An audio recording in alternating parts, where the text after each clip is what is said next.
Alrighty then, chat room. Welcome back. This week, this is Real Graps, issue 55. As always, I'm Gardy, and I'm joined by Tux. And this week, well, I'm not even gonna say the rest of the thing. This week is, hey, fuck you, TNA. Fuck everything. Fuck the pretense. Fuck you, TNA. Yeah. Because I've been telling people, anybody who would listen, that I knew about TNA, and there's a reason why we don't speak about TNA. I didn't think it would be this bad. Cause this one is just malpractice. Like not medical malpractice, but like I could file for this shit in the small claims court for wasting my fucking time. And then niggas would be like, yeah, you kinda right, twin. You right. And yeah, I can't. Unfortunately I can't. But I should for getting them the AMC TV deal. Cause what the fuck, man? Get him that fucking bullshit. Because what is the angle here? You got them the TV deal. Is it just that, hey, we're gonna help you get the TV deal if you let us steal all of your talent? Is that what the deal is? Pretty much, yeah. Because there was not one hitter on that goddamn show. Like Mike Santana seems like a cool dude. Okay, but we knew but that. The Graps was not there. Graps are not there. Graps maybe was maybe because he was against old ass Frankie Kazarian. However, if he had any creative control in that match, I think a lot of that shit could have just been done differently. And, you know, maybe it's just like, oh, I mean, I wasn't even supposed to lose it when I lost it. After beating Trick, yes, the fuck you were. That's what they wanted. I don't know. You did all that for a feel-good moment on the premiere. Them niggas, it didn't sound like niggas cared to me, but maybe my volume was just down. No, niggas didn't care. You saw the arena. Ain't nobody was in there. They gotta packed do the niggas AEW in and didn't even do it right. You had niggas in the back, in the front, off to the side. Yeah. The entire arena was set up in the most fucked up way possible, man. Yep. There was no way for you to do any of that shit right. Niggas should have got smaller venues, bro. Yeah, I don't know why, man. Or not even a smaller venue, but you have to whatchamacallit? Holy fuck, I just lost my train of thought. You can stage the people better. Like there's better ways to stage your crowd in small or in big venues that you're running small instead of whatever the fuck. They're only missing a couple hundred people, or was it like? I know that's crazy to say. Only missing a couple hundred people. Like you can just make that shit up. I mean, these shits look crazy. Yeah, like I said, the way that they set it up is so bad because they start panning to people and like it's still kind of like the beginning of the show, but it's still like you're panning and showing off all the in quotation stars, and I don't know why they did that either. And it's a bunch of niggas with empty seats around them. Like this looks like the show hasn't even started yet, but we're like 30 minutes into the show. Like this shit is insane. Well, we'll get to that in a second. What does this week in wrestling news have for us? The worst shit possible. Where do you want to start? You want to start with Unreal? We didn't watch Unreal for good reason. We watched it through Twitter. WWE getting Unreal. Yeah, let's get it. All right, man. What's our first aggregate from Unreal? Michael Hayes says that Naomi and Mercedes walking out of WWE in 2022 was, quote, the wrong thing to do, end quote. He continues, quote, I was very surprised and shocked that Trin decided to get up and walk out. That's the wrong thing to do. That's just the wrong thing to do. You work the show, and you work the show not because you don't want to then.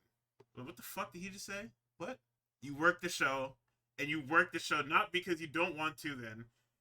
It's for down the line when things cool off and you go, glad I really didn't burn that bridge. Okay, well, she didn't burn that bridge because she came back like almost immediately. Like, yeah, she the entire was only in TNA for like a year and a half and then came right back. Yeah, the entire point sucks because, and I don't know the full lore behind this because this was like we didn't know what happened after my time. They didn't say anything because if they had said anything, I would have known. I'm pretty sure they kept that shit close to the tuck just because they eventually did want to go back, maybe. So because what it was they walked out. They were on contracts basically till they got expired or till they released them or whatever, and they were basically just waiting. Like they were living their lives, but it was okay. You're gonna call me back because you quite literally need me, and then they didn't for whatever fucking reason. So you had this really weird blank period during the early 20s where the women's tag division already didn't exist, but it definitely doesn't exist now. They're trying to push it because they're trying to push it in spite of the two of them, because it's just like, oh yeah, you're gonna leave us, all right, well we're gonna make this women's tag thing important, and then gave up like immediately. That's how we got NXT women's tag titles, and then later that year they were melded into the regular tag titles. So classic case of WWE thinking that because they were like they were the biggest show in town, that people would like fall to their knees and sprint back to them at their earliest convenience. Yeah, which is funny because that, like, all of their big stars now are those same people that essentially did that. The whole Cody Rhodes, fucking CM Punk. Oh, I'm gonna leave, take a chance on myself, increase my value, and then come back and then run your entire shit. Yeah, I'm gonna make y'all watch. but it just goes to show, like, when people are like, "Oh my god, the Vince days, the Vince days, the Vince days," and it's just like everybody, like all the people that you like right now, all left because of that nigga and because of the way he was just running that business, right? And niggas were not having fun, and for a nigga from that era to then now say like, oh, what they did, which essentially did increase their value, even though Sasha/Mercedes never came back, and she's not going to. Definitely not going to. Like, to say that like that wasn't the right play for her at the time is insane. Well, there's a reason why they didn't mention her, because they know they didn't want to open that can of worms. Also, they were talking about Trinity, but yeah. So I mean, were they just talking about yeah, because that I assume that segment was during the caution in the bank stuff and yeah, the subsequent whatchamacallit, and the subsequent cash in and shit like that. I don't think they covered the cash in because we know about them, but I think even after like the caution stuff, right, where you could say like her shit was through the roof. Even when she was doing the Feel the Glow shit, she was still a huge as fuck star. So I think at any point she was a star when she left. She was a star in TNA. Well, she was a superstar in TNA, and then she came back and was a superstar in WWE. And that nigga has been around the business long enough, nigga. Outside of like something really heinous, there's no such thing as a burn bridge. At least that's what Punk taught me. It don't matter what you say, it don't matter what you do. It don't matter where you go and where you say it. There is no such thing as a burned bridge in wrestling.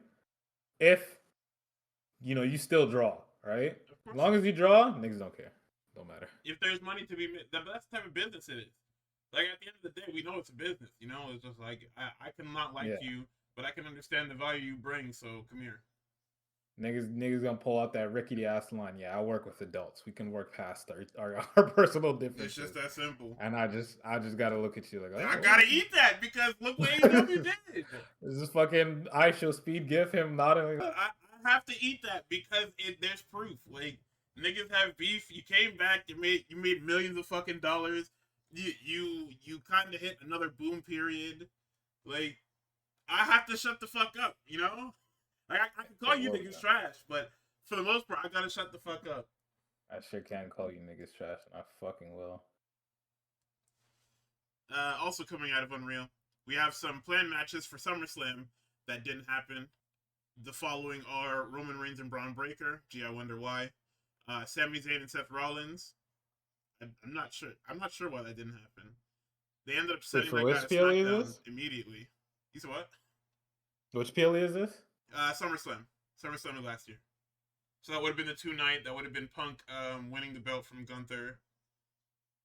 So wait, if it got canned for Sami Seth, it was probably because they probably figured out they wanted to do that Heist of the Century bullshit, right? Yeah, most likely. I mean, you can still do it. But he can't wrestle though. Look who's the, but you see, that's what I'm talking about. You want to know why Joe likes that nigga? The Rock. That's why. It's The Rock. He knows. Oh, He knows exactly what it is. That's how we get here with this shit. Every single time. Anyway, Rhea Ripley and Asuka would have been a thumper any which way. Jey Uso and real Rusev. quick. Not that sure. nigga Joe not liking Marty Supreme is the funniest shit ever, bro. Yeah, that nigga watched that flick. He saw too much of himself in that shit and said, "Hell no, get me the fuck out of here." Oh my god. He said Rhea and Asuka. Yes, which is a thumper any day of the year. Jey Uso and Rusev. I'm not sure how we would have got there. Is funny? Funny as fuck. What is that for? Like what's the pull? Like how are you as a company going to pull me as a consumer into Jey Uso and Rusev? That's a great question. Anything that I could answer with is something that this company doesn't do. So this is what I'm saying. Like, what does Rusev fight him, and then Jay goes, "Yeah, I'm gonna whoop him," and everybody goes, "Yeah, whoop him," and that's it. That's what I'm supposed to do.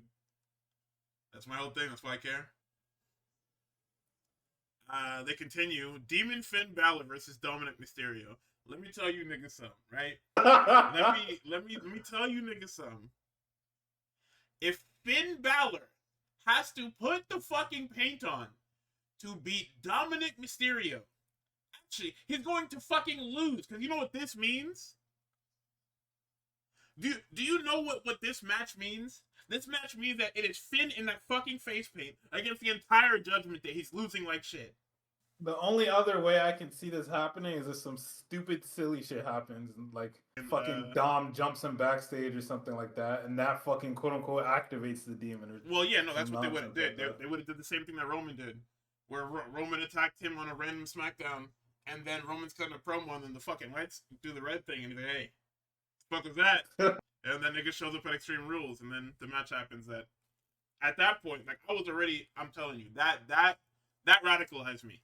I was already not liking the Roman Reigns shit past a certain point, past the fucking Uso shit. And then the Finn Balor match happened, and I was fully radicalized against that bloodline shit. You can ask Soul. Soul was there too. Oh my god, nigga. That fully radicalized me. That was crazy. Bayley versus Becky Lynch for the IC title. We know that didn't happen. They don't care about Bayley. They decided to go with Lyra again because they want to get Lyra over. But then after the match happens, they decide that maybe they should cool the brakes on Lyra for whatever reason. Not sure what the thought process on that was, but sure. Getting too over. We can't keep up. Getting too over, yep. Too much, bro.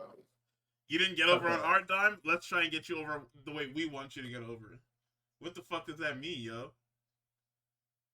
Oh, well, you gotta lose a lot. No. That's not what we're doing. And finally, the Bella Twins versus Liv Morgan and Raquel Rodriguez for the women's tag titles. Well, obviously, we know why that didn't happen in multiple facets. Sorry, which match? My brain just fucking exploded. I know why. The Bellas and the Judgment Day for the women's tag titles. I mean, the Bellas. They didn't bring Brie Bella in, and Liv ends up getting hurt. Wait, so why did you niggas have that on the board? Because they were arguing back and forth about bringing Shorty in. They probably didn't want AEW chance at their fucking show. Like they know if they bring in Brie Bella, they're getting AEW chance all over that fucking show. I mean, I feel like them niggas would be. Nah, there's no way I can spin that. I was gonna say them niggas are gonna default to yes chance. I mean, they will, but niggas know. Like they have the fans. Like the fans that go to WWE events are very much WWE fans, but at the same time, there's a couple niggas in there that watch everything. A couple niggas is all it takes to start an AEW chat, and niggas following through because it's a sporting event. You gonna sit there and do them yes chance, and I'm gonna be like, huh? Go ahead. As long as they're not that AEW, don't matter. I'm cutting audio. I'm like, no, for sure. Niggas gonna be listening they're to not, they're saying ECW. Come on, we own ECW. Come on now. That's what I would have been saying. The CW. Come on. Would have told Michael Cole, yeah, I need you to spin that real quick, please. We've got some other Unreal stuff. Let's see. The original plan for last year's Survivor Series War Games match Sami Zayn, Jacob Fatu were originally set to be part of Roman Reigns' dream team against Seth Rollins, Bronson Reed, Braun Breaker, Solo Sikoa, and JC Mateo. Dude, how the fuck does the MFT end up in this match? Like, I know how, right? I mean, and in practice, I see what you did there. Nice pun.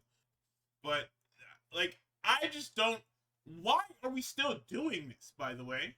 Like, how the fuck were we still heating up? I mean, granted, we did just split Jacob away. But still, how are we still doing this?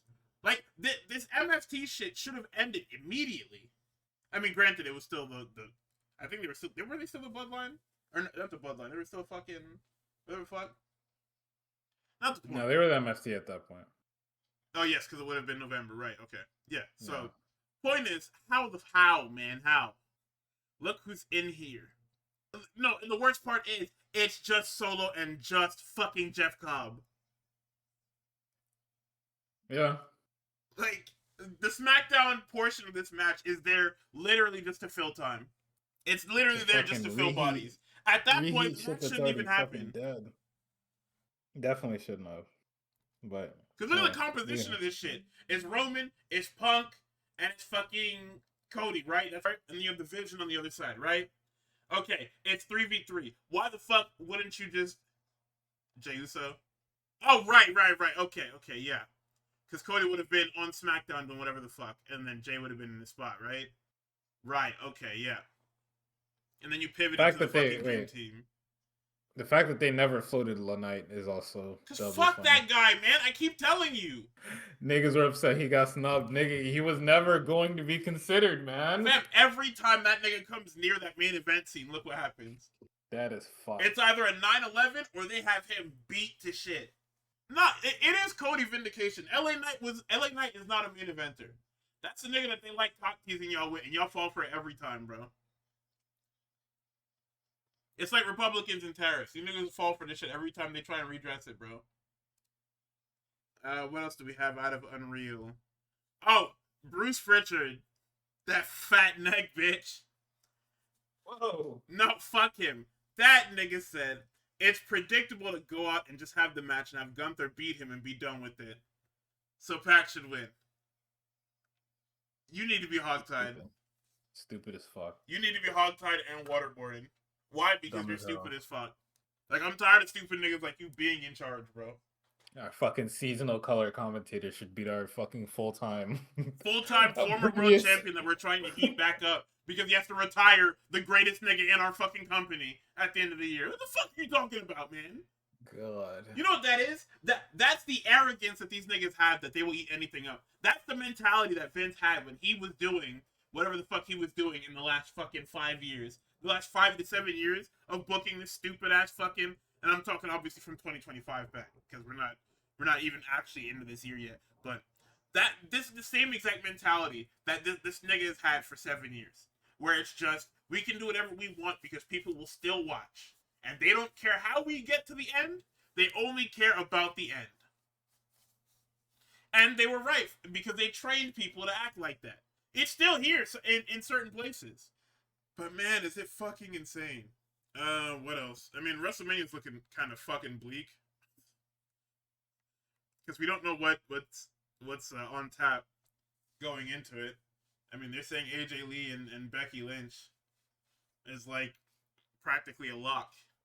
And to be honest, who the fuck is looking for that? Like, do I really want a person that's never on TV versus a person that could do wonders for literally anyone else in this roster? Is that what I want? What does AJ Lee get out of this? A WrestleMania moment? She had one. Yes. Her last WrestleMania moment was the perfect one. She gets another one. I mean, granted, I think she ended up losing to the fucking Bellas or something, but yeah, man. Like, I don't understand where we even fucking go from there. Like, it's just dumb. What other random news do we have here? Trey McGill was removed from his AW contract due to salacious things said on his social media accounts during, I believe, 2019-2020 or so. And everybody's saying, hey, that's bullshit. That's kind of fucked up. Because you got mad niggas in there that are like Twitter terrorists and even real terrorists. And then we found out literally like a couple hours ago that fucking Gallus, that not even Wolfgang, fucking the Coffee Brothers, the actual fucking dastardly duo. Like, I don't say this to be funny, but these niggas are fucking like evil. Are backstage. And Hangman taking pictures with fucking Marty Scurll. Like, okay, if that's your man, whatever, man. Fine. Don't put that shit in my face. Don't take selfies with this nigga and let him upload that shit and cause a disturbance in my life. Are you crazy? What the fuck is going on here? Like, if you niggas want to hang out with criminals, bro, go do that on your own time. Don't bring that shit in my home. Sometimes your faves just get a little less woke every now and again. You know what I'm saying? Yeah, whatever the fuck that means. Not my faves. My faves are, well, I don't know about Punk actually. I'm not saying anything. My hands are up. That nigga is evil in multiple ways, but I don't think he's a fucking full on criminal. Nigga was going to bat for Logan Paul though, so we gotta slap him upside his head one time. Okay, because I need to be the company man, or else they're gonna start making me do stupid shit. Nigga, we have plenty of company men, bro. Nah, let Jey Uso defend that nigga, bro. Make Cody do next. Fuck that nigga. What else is next? I mean, Powerhouse Hobbs is basically a WWE superstar, so I mean he did the job on his way out, so salute to him. But yeah, he's a WWE guy according to multiple WWE people, and they could be lying, but you know what it is. Good luck, Will Hobbs. Oh my Brickhouse Hobbs. I was gonna say Royce Isaacs, but I'm actually just like fantasy booking and WWE getting him. Fucking Brickhouse Willie, man. Okay, just call him Steamboat Willie at that point. That should Royce Keys. There we go. I'm really hoping that's some fucking Evolve shitter that they just need to like rebrand because his name was something fucking stupid. Like, I'm just hoping. Oh, also, Tommaso Ciampa is not resigning his contract, or he's not signing a new contract. He's done. Where he ends up now, we don't know. But I mean, salute to him. He did amazing work, and they never rewarded him. According to Fightful, as of 25 minutes ago, TNA has been in talks to bring Trey Miguel back to the company after his quick release from AEW. Do not sign that contract. Don't listen to them. Wait, hold out. I'm sure them niggas will get you back in AEW. Just hold out, bro. Please, please, please. Don't. Also, that's another thing. Niggas don't sign contracts in AEW.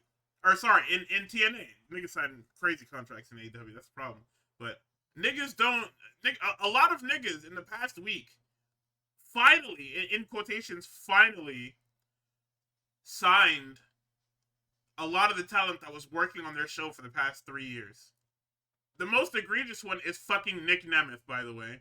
Because Nick Nemeth was your world champion for like 2 fucking years. What do you mean he was on a handshake deal? The fuck is this? Are you people insane? You mean at any time that nigga could have been re-signed to fucking WWE and y'all would have just had to fucking die about it? Like, are you kidding me? Oh, that's fucked up. I wish I didn't see that. Apparently Tyra is stuck in Evolve now, even though TNA's Impact on AMC debut gathered 173,000 viewers and a .04 in 18 to 49. Now, this is about what I expected. Because when we talked about it, originally the report was 95,000, and then they realized that they read the wrong fucking metric. As most, I don't know how that happens, but sure. WrestleNomics, salute. Nigga, but Big Dave had to come through and said, nah, niggas don't know how to read that shit. Hold on. They bad, but they don't. So, when we got before we got the actual number, this was about like 30 minutes before. We didn't really take bets, but I just said, it's probably going to be around like 150K. Memesy originally said 200,000. That's not even right. That's not even close. So generous. That's generous. Look at my goat. Look at my goat, the nicest member of the Real Graps community. Okay, I struggle to do a lot of things. Reading and math are 2 of them. Anyway, NXT finally signed Shawn Legacy after 11 months of me fucking crying about it. Yay. And what do they do? Oh wait, no, I'm pretty sure he won. He definitely won on NXT. I'm tripping. I just watched the fucking show. I don't even remember what happened. Look at me. But yeah, yeah, but 200,000. I mean, it's only gonna drop from here because usually TV debuts start high and then slowly taper off before hitting the midpoint. So I assume at the midpoint. Terrible fucking first impression too. I mean, there's only like 1,000 people in the building, give or take. I think there's 1,000 people in the building. Like 70% of it was paid, which I mean is normal for wrestling, but still. Also, that's what we're gonna talk about first. We're pivoting from news. We're basically done here. We'll talk about everything else as we go through the shows. So let's start with TNA because on the timeline it is the first show. There's not much to talk about. Yes, it's the craziest thing. Like the feed was dog shit all night. There was multiple sound issues, multiple video and graphical issues. I watched the show on TNA Plus, and I realized that the audio issue stayed. So it was like the entire thing is fucked up. Like their entire recording of that entire show is just fucked up. So they start the show at TNA, or sorry, they start the show with I would hope, right? They start the show with AJ. AJ comes out to his original TNA theme, and he says, "Yeah, this is the house that I built. Basically, good luck, y'all." Hey, he said, "Good luck, y'all, boys." The rest is up to you, nigga. Oh man! And then I was watching, because first I was watching a different feed before I remembered I had TNA Plus. You're probably wondering why do I have TNA Plus? Because TNA was good at one point, and I want to watch that. Yo, why don't you just illegally stream it? Because I'm lazy. It is pretty hard to find exactly what you're looking for sometimes when looking for shit illegally. I'm just fucking lazy, man. Like, I can do my Googles, trust me, I can find whatever I need to find. But I'm so fucking lazy that it's just easier to have it and I can find it readily available. Also, like I said, TNA was good at one point. Like, you gotta remember, like, where do you think Joe, AJ, and a bunch of these guys came from? Where do you think Kurt went for the rest of his career after he disappeared off of ECW TV? But yeah, so apparently this is Elijah and Hardy's versus Order 4. It's like 3 niggas versus 7. Like, it's supposed to be a trios match, but because Order 4 has like 11 people in it, there's just people everywhere. It's the most confusing match I've ever seen, and then randomly these niggas hit a swanton to win. And then they get jumped by the 7 niggas. The Righteous come out to help. That's Dutch and Vincent from Ring of Honor / AEW / Ring of Honor AEW. And then they decide to attack the Hardys because they were never friends with the Hardys. They hate the Hardys. They want to kill the Hardys. I want to kill Hardys too, but hey. Then they say that they want the TNA Tag Team Championships. And mind you, at this point, Genesis is in 2 days. I had completely fucking forgot about Genesis. They had a whole pay-per-view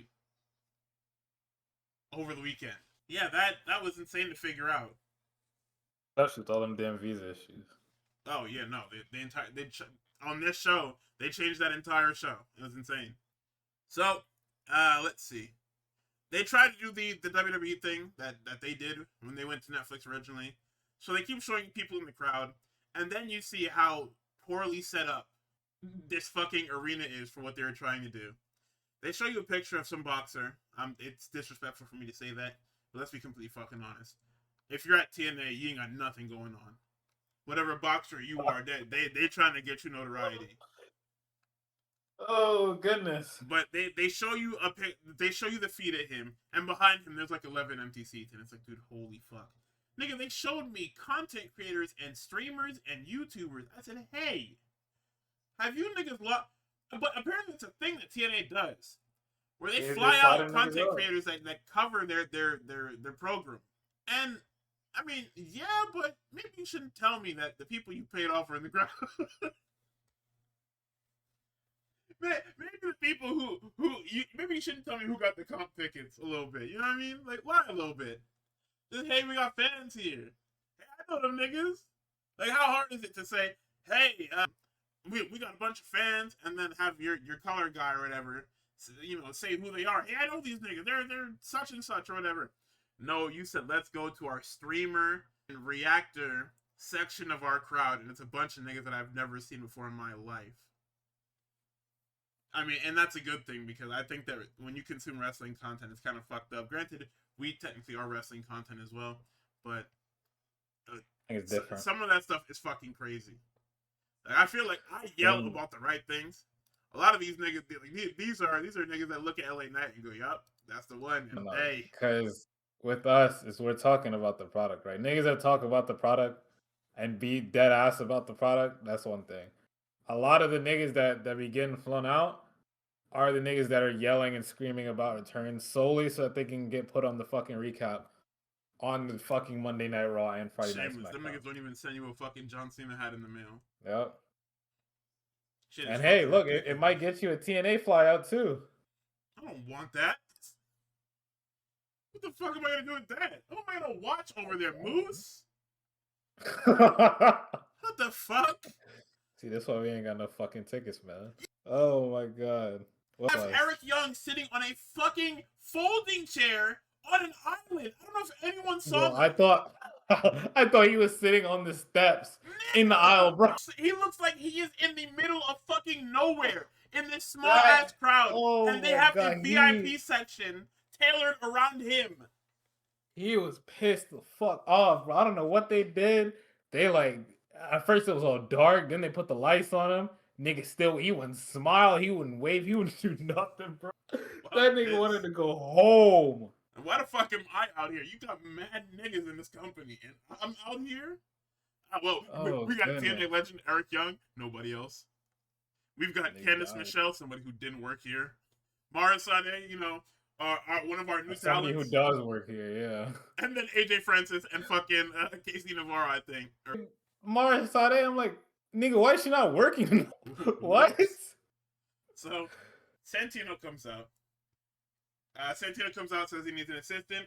He was given an assistant because he basically fucked up the booking of the show in kayfabe.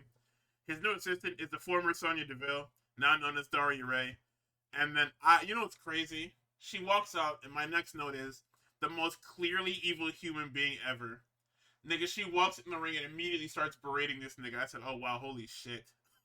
She's a dictator immediately. And her first order of business is announcing the signing of Elena Black, the former Cora Jade. Then we go backstage, and AJ is with Santana, and he gives him the Ace pep talk. He said, "Hey, I ran this place. This is my home. You take good care of it." And then they give the firmest dap I've ever seen on fucking camera. What is this? Nigga, this was like the fucking, the Marvel handshake? The fucking Marvel vs. Capcom handshake? This shit was crazy. Oh yeah, the fucking reused Cyclops shit. Yeah, what the fuck was this? So our first of 3 fucking matches tonight. The Elegance brand versus the Inspiration for the Tag Team Championships. Nigga, with the amount of fucking interference in this goddamn match. This wasn't a match. They brought Perez Hilton here for this. To get heel heat. And a crowd of niggas that don't care what they're watching. This is the type of shit that TNA would do in 2010, by the way. Where they would bring people out. How do you... I told you, this company should have died like 7 times already. And yet somehow in 2026, I'm still covering TNA content. I'm talking about Perez Hilton in fucking 2026. Because TNA doesn't know what the fuck they're doing ever. This is fucking ridiculous, man. They added a man to this fucking group. His name is Mr. Elegance, and he's like the fakest looking human being I've ever seen. And then I was like, oh, this guy's an OVW reject in the most literal sense. Zaruka is backstage. I feel bad for the Inspiration because look what they're fucking doing. They're wrestling in front of nobody in a match that they should probably win. So, of course, they lose. They were doing pretty good. No, the fuck they weren't. That entire match was them fighting 4 niggas at ringside. And they did pretty good at that until the ref never threw them out. The ref doesn't throw them out. It's crazy levels of interference all match. They get flash pinned for 3. Carlos Silva walks in like a fucking NPC as if he didn't just see 11 niggas interfering in this match. And then just hands the new champs the belts. Like, are you fucking useless or blind or what? Mind you, this happens multiple times tonight. Yeah. Stacks and his white wife are talking shit about his father-in-law. CM Punk appears in this episode, apparently. They do a commercial for Night Patrol on like Slasher or whatever. And CM Punk is in that movie. I think he's like the main antagonist in that movie. Oh wait, actually I think I remember this. Vaguely. So he's like all over like this one 30-second spot of the show, which is awesome, I guess. Indy Hartwell says she wants to be champion, and the Elegance brand call her shit and walk off. They air a video package for the knockouts, and majority of the people that built that division want nothing to do with TNA, so they're not here tonight. There's no Gail Kim, there's no Mickie James, there's no Tara, there's no Awesome Kong, there's no Beautiful People. Literally nobody that was influential in this division is here tonight. Not one fucking person. ODB's not here, nobody. Nobody wants to be here with this fucking shit. So, Santino brings out Knockouts champion Lei Ying Li. It says she's got no challengers. So it's an open challenge, and Zarya could come out, and then Soul basically says, "Hey Zarya, why don't you go kill her?" And Zarya's like, well, "You would give me a chance at a championship nobody wants? Wow!" And then she signs, and we'll talk about Genesis. Don't even worry, I got that too. I'll tack that on a bit later. Cedric meets with Santino. Because of visa issues and very clearly not WWE tampering, Leon Slater is no longer able to be at Genesis. So it'll be a triple threat between him, Hendry, for whatever reason, and Moose. Awesome. These niggas couldn't even afford Hendry to show up. Nope. Nigga Santino said his name and the fucking nigga played a YouTube video on his phone or some shit. I thought that was FaceTime. I don't know it was a YouTube video. That's even worse. Whatever it wasn't no fucking. You know, knowing TNA was probably a fucking YouTube video. It was not Hendry. It was probably a little fucking video that they had him record where it's his face and the fucking song. So it was just anyway. We have a system town hall. JDC is retiring at Genesis, and he says, "Hey, Eddie, I picked you to be my final opponent. So you gotta come with your best." And nobody cares in the crowd that this guy that's been around forever is retiring. We're at the end of the show basically, and what does Carlos Silva and fucking oh my god, Carlos Silva brings out Santino brings out fucking Dixie Carter, and everybody's like, "Are you nuts?" For those of you that don't know, Dixie Carter was the former owner or the former president of TNA, and she was the dirt fucking worst. She was basically trying to be Vince McMahon too, again, where she would be involved in so much shit that she didn't need to be. She was firing people. There's an infamous fucking promo, a pre-show promo that gets played during one of the shows, where she literally does the Eric Bischoff, "Who wants to be here? If you don't want to be here, you can walk out right now, we'll void your contract." And the fact that Samoa Joe and the Machine Guns and fucking AJ and them didn't walk out is fucking beyond me. Boy, I would have walked my happy ass out of there and went right back to Ring of Honor. Fuck that. That shit was crazy. The memo, probably. Then they bring out fucking Bully Ray, man. Bring out fucking fathead Bubba Ray. And then we get Mike Santana and Frankie Kazarian. And this is like the longest fucking match ever. It feels like the longest, shortest match I've ever seen in my life. Anyway, nothing happens. It's just these niggas are like, it's junk food in the worst way. Like, if you could hyper-process junk food, I feel like that's what this is. Where they're hitting all the moves that I'm supposed to pop for, like the Angel's Wings. Santana goes for spin the block and the rolling buck 700 fucking times. So many fucking times, bro. Kaz is trying to work around this nigga. It's like this nigga has an infinite special meter, and you just have to dodge everything. And then after wasting all your reversals and all of your fucking get out of jail free cards on dodging all of these fucking supers, he finally hits you with it and you get pinned. Like, Kaz is literally trying his hardest, but every time he turns, this fucker is spinning around for his discus lariat. The way this match started, too, is also just the most annoying shit ever. Shit starts, Kaz rolls out, grabs the mic, and then does the fucking basic heel heat. Oh my god, Cowboys suck shit. And it's just like, why would you do this? Fucking dog shit, man. Why, dude? Santana also does the concourse entrance, if anyone was asking. Yeah. I'm fucked up. Because I seen those people in the concourse, and I said, you could have put them niggas in the fucking crowd, man. Like, yeah, these niggas gotta stop trying to copy WWE. You don't have WWE motion right now. The fucking seats at ringside. Empty ass shit, man. So they've been wrestling for barely any time, and Kaz immediately pulls this fucking title. So for whatever reason, there is now a fucking ref bump. Santana is nothing was happening. Santana walks over to the fucking ref, and then the ref gets killed. I said, what? What just happened here? Oh my god. Santana had spin the block, gets the visual pin, and then after a bunch of bullshit. Now, why did he pin that nigga if he knew? Because he's stupid. He was already dead. He thought he was dead. Why would you? Our babyface is fucking stupid. What the hell is happening? This shit is fucking dumb. Our babyface is fucking stupid. So then we get Kaz hitting him with the belt, fade to black on the apron. We get a Canadian Destroyer. Santana powers out of it. Hits spin the block again for the 400th fucking time. Gets it too. He tries it again. He gets rolled up, but they fuck the roll up. Yeah. So instead of Santana being pinned for 2, it's Kaz being pinned for 2. And then for whatever reason, because nothing's working, Kaz thinks he's gonna try spin the block and gets his fucking head blown off. And that's the end of the show. Thank you. Thank you, TNA, for putting on the worst television debut in the history of television debuts. Like, niggas are gonna talk about some shit that aired during like the 2000s. No, this is the worst. Because of how much money went into this and how much time was wasted putting into this. This has to keep going. Like, this isn't like the ones from the 2000s where you run out of money almost immediately and then you only end up like recording 3 episodes.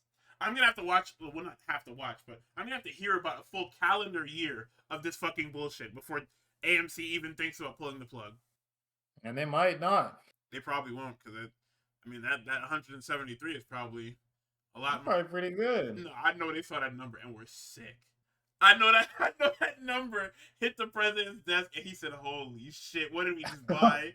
Holy fuck. Nah, because I would be so 173, nigga. Y'all couldn't even do 200? Nigga, Collision on a random weekend would do way more than this. What the fuck is happening? You guys have a .04 and 18 to 49. Who's watching the show? Okay, to be fair, actually, nobody's watching the show, but I'm sure that the TL definitely boosted that shit by a little bit, because I saw because it would have been about it. .01 if we didn't fucking tune in out of curiosity. Mad niggas were tweeting about this shit, bro. That shit was funny as fuck. It's the shittiest show. It's the biggest piece of dog shit. Them niggas watching that shit right now, are they not? Probably. The shit just started. It just started. I'll go watch it tomorrow. Shit. I don't know better to do. Waste my fucking time. Hey, if the show's gonna be 45 fucking minutes, I'll take it. I'll watch shit every week. You putting that shitty ass show on, I'll watch it. Is it 45? Hey, with 2 times speed, that shit is like 30 minutes, bro. Oh, okay. That's why my dumb ass actually sat there and watched it for an hour and 30. My bad. Nigga, that's why when I was like, damn, what the fuck was on this show? Forgot to mention Big Dwayne got 0 Oscar noms. Okay. Yeah, he's gonna be back soon to ruin my fucking life. You said it, all right? But niggas that are tapped into this film shit knew there was no way he was getting that shit, right? I said it. I might have fucking not rage baited. I might have baited you niggas like 6 months ago, because I definitely like said he might get nominated, but Timmy's gonna win. And then I started watching more movies, and I was like, "There's no way," because I thought the field was gonna be fucking Timoteo. I thought it was gonna be Leo. I thought it was gonna be Michael B. Jordan. I thought that was gonna be it. Hell no, nigga. There's like fucking way more niggas than that. It's not even Adam Sandler. Adam Sandler got fucked. Who else got fucked? Adam Sandler for what? Jay Kelly, he dropped some.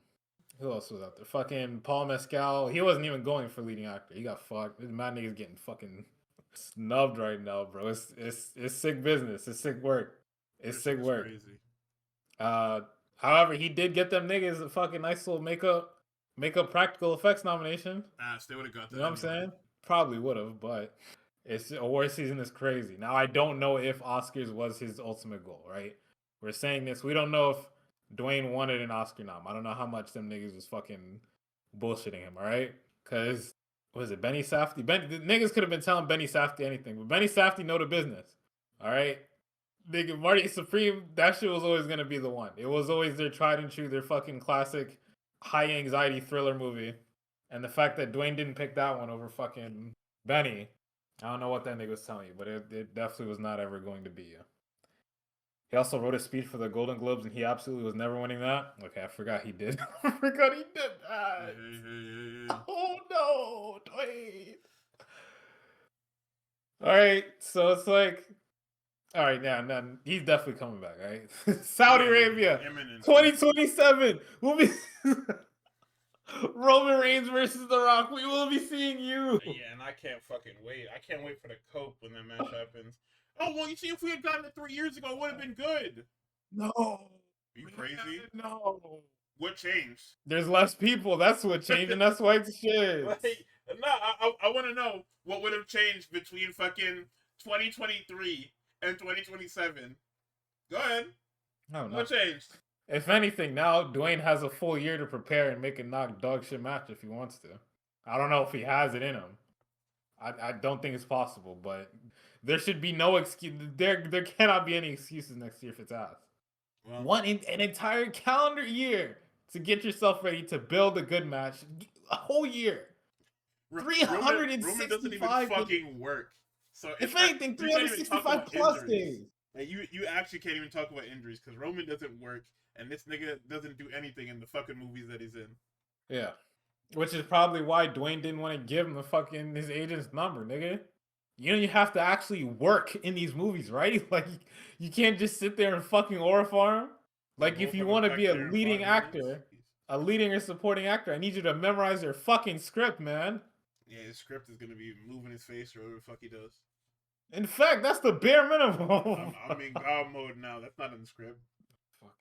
Fuck out of here, man. That's not in the script. Hey. The fucking facial twitches. I should beat you to death, man. I should. What are you doing? Yo, oh my god, bro. That shit, it be killing me because for my senior thesis, right? It wasn't really my thesis, but it was like the last thing I made for film school. I didn't realize until the edit that one of my leads, this nigga blinks fucking 60 times per second, bro. That's awesome.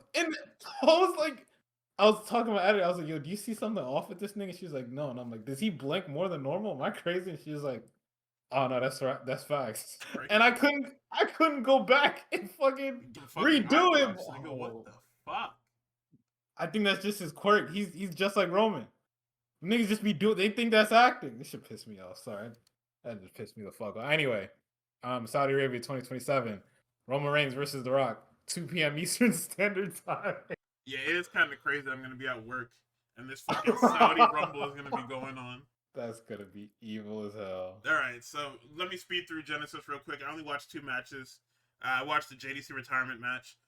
It wasn't bad, but it was very much they did not give a fuck. Like, it was really sad. It was like a funeral. Like, they were giving them pity chants and shit like that. Like, these niggas were working like almost a 20-minute match, and the crowd was barely into any of it. Eddie Edwards obviously puts that nigga out with the Die Hard Driver and the Shining Wizard, and then everybody comes out on the stage, and by everybody I mean like 7 people. And then in the Knockout Championship match, they're having a whatever match. We get a ref bump. By this point, the Elegance brand is on the stage, and then Sol Ruka, for whatever reason, gets in the ring to try and revive the ref, who is just clattered by the legs of Lei Ying Li off of this F5. And then Zaya Brookside is like, yo, are you trying to cheat? Nigga, I'm clearly trying to rouse the ref. Get away from me. Elegance brand runs down to ringside. The 2 baby faces brawl with them. And then Zarya gets run shoulder first into the post. And then we get Warriors Way for 3. And then Elena Black comes out and says she's next. And that was TNA Genesis. I didn't watch the fucking Santana Kazarian rematch. That was a Texas Death Match. I had time for it too. Don't even trip. I could have watched it if I wanted to. I was not watching no more TNA. You got a show and a quarter of the pay-per-view out of me. Don't ask me to watch no more until something else funny happens. Like I don't know, somebody's fucking retirement match, or just a match that you have to see to believe.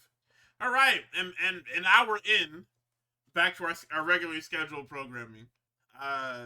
SmackDown.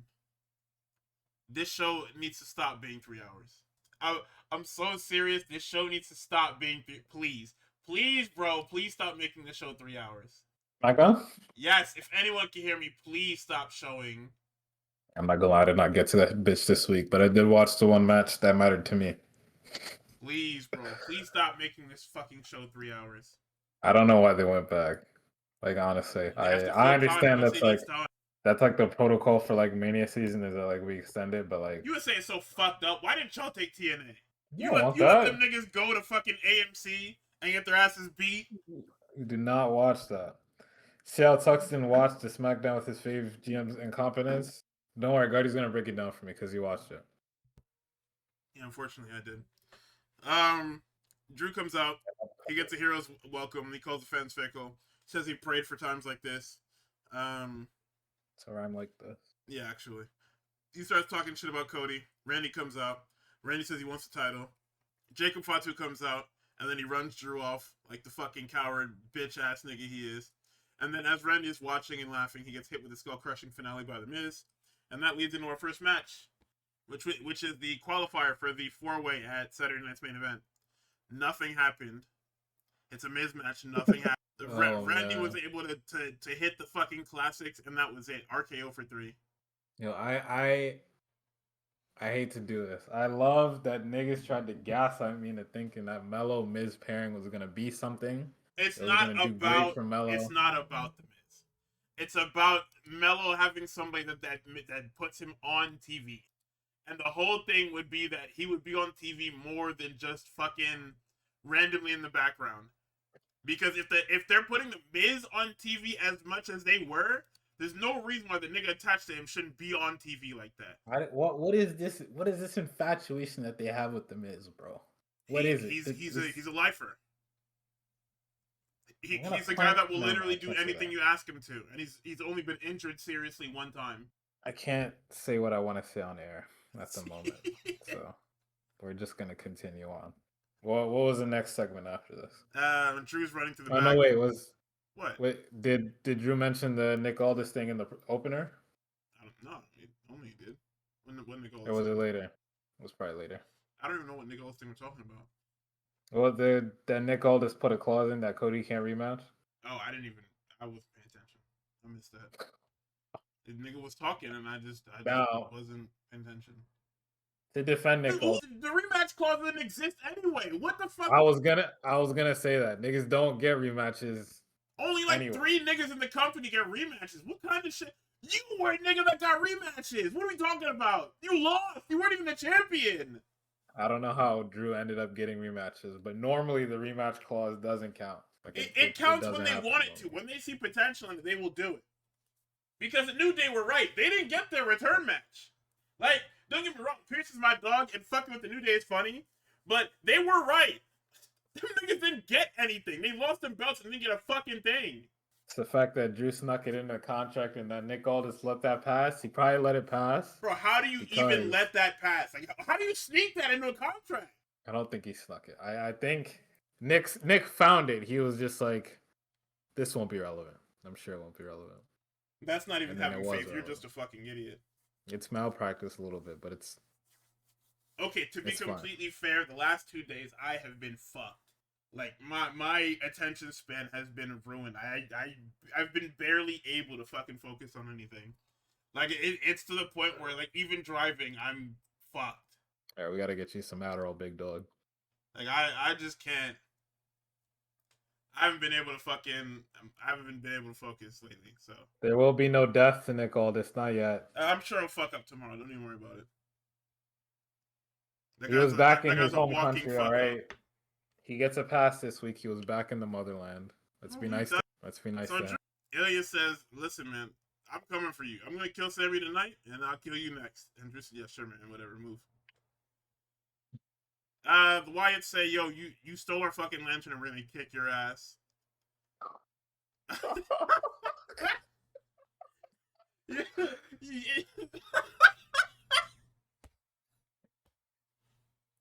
This nigga stole a fucking lantern to leverage it for a tag title match. How is it taking so long? Brother, what is Nick Aldis' fucking problem? Book the match. He just wants to see how long it can go for until somebody says Bro, something. these niggas had to fucking swipe a lantern to get a fucking tag match. Jesus Christ! Anyway, Asuka and Charlotte are back. They're doubting each other because Alexa is mad about Charlotte not being there and her getting jumped by black people. Or sorry, black person and black adjacent. Then we get Charlotte, or they not, holy fuck. Nia and Lash walk up and they say, hey, Alexa's gonna ditch you. And she says, yeah, okay. Stop giving me advice, please. And then she says that Lash has changed. Or Charlotte says that Lash has changed. Then we get Charlotte and Alexa against Julia and Kiana James. My only note for this match is comedic booking. They just realized they need people to bolster the tag division, and they couldn't keep shuffling the same 6 to 8 people on SmackDown. Or between SmackDown and Raw, because that's what they were doing, like, week to week, and we know that. And then I was thinking, I said, they need to cut Julia loose, not from Kiana, but just let her go out there and fucking cook. Like, stop trying to help her. Just have her be her. Because the reason she is struggling is because, like, she's only wrestled a certain way, most likely. And she's not getting reactions, so it's probably hard for... If you just let her go out there and fucking kill people, I'm sure it'll be fucking fine. I mean, and it's also because she doesn't have, like, a pull move. Like, Asuka got super big because, I mean, niggas, for the most part, knew who she was in NXT. And the people that didn't found out very quickly that she's super fucking raw. And we just kind of let her do whatever she wanted in NXT. Then we made her champion for like 600 fucking days. And then sent her up to the main roster. And even though she lost a lot on the main roster because Vince is stupid, they still let her be cool as fuck. Like, anytime she wrestled Charlotte, Charlotte was like, yo, do whatever the fuck you want. Just don't kill me. And that's why their matches were so good. Because it was literally allowing Asuka to work the way that she's always worked, for the most part. And Charlotte being a great fucking worker. So I don't know, man. Alexa ends up pinning Kiana. And then when Nia and Lash jump them post-match, Julia bows up to Nia.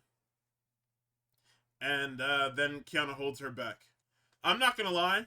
This Charlotte, Alexa, Nia, and Lash thing, you guys got a week and a half. I'm not playing with y'all. You got one more week of this shit.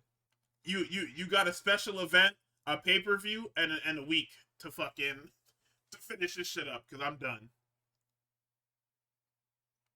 You gotta do something. Yeah, did they not both fight each other in every combination? I think we talked about this. Yes. That's why I said this shit has another week. I'm done. I mean, we're at the point now. If it keeps going, I'm just gonna start skipping that shit. You guys got SmackDown next week, and that's it. Because I'm skipping this shit going forward. It's like Damian Priest and Aleister Black. I should have started skipping those fucking segments. Yeah. Solo says that he's holding the fucking visage of Bray Wyatt hostage in his fucking lantern. This is crazy, bro. And if you want it back, you have to get it back in blood, fuck, nigga. Because my boys are getting tag titles, and I'm getting that WWE Championship. Okay, you know, I'm telling you, I've come around on this fucking Solo guy. Here we go. I've come around because, much like Rusev, he cuts these fucking promos, and nobody knows what he's fucking talking about. You know who's writing the show? No, I don't. You do. It's Road Dogg. Nobody's writing the show. It's ChatGPT. ChatGPT's writing the show. You know what Road Dogg was saying? Didn't Road Dogg have a clip too in one of them damn Unreal segments? Yes, they asked him about the United States Championship, and they said, "Okay, Chelsea gonna win it back. Okay, what do we do next? I don't know. Get out! Get the fuck out, man! Get out!" AJ Styles went to bat for that man because he's known that guy forever, man. He's known that guy since like 2004. You should know that your man does not have a pen, bro. Okay, that guy writes. That guy was never a booker when he was around him. All of a sudden, you want to go to bat for him now? Yes, because he knew him as a wrestler / road agent. But when it got announced that he was a writer and everybody was like, "We're doomed," he was like, "No, his best ideas were held back by that guy that we all don't like." Yeah, the best ideas of him being a fucking smacked ass. Great. And Road Dogg stepped into the writer's room. Triple H was like, "Do you have a pen?" Road Dogg pulled out his book bag and put a bunch of Crayola crayons on the table and said, "Yeah, I got a pen, bro." Not even the nice ones. It's like the fake Crayola ones, you know, the ones that are like fucking, like the hard wax. Yes.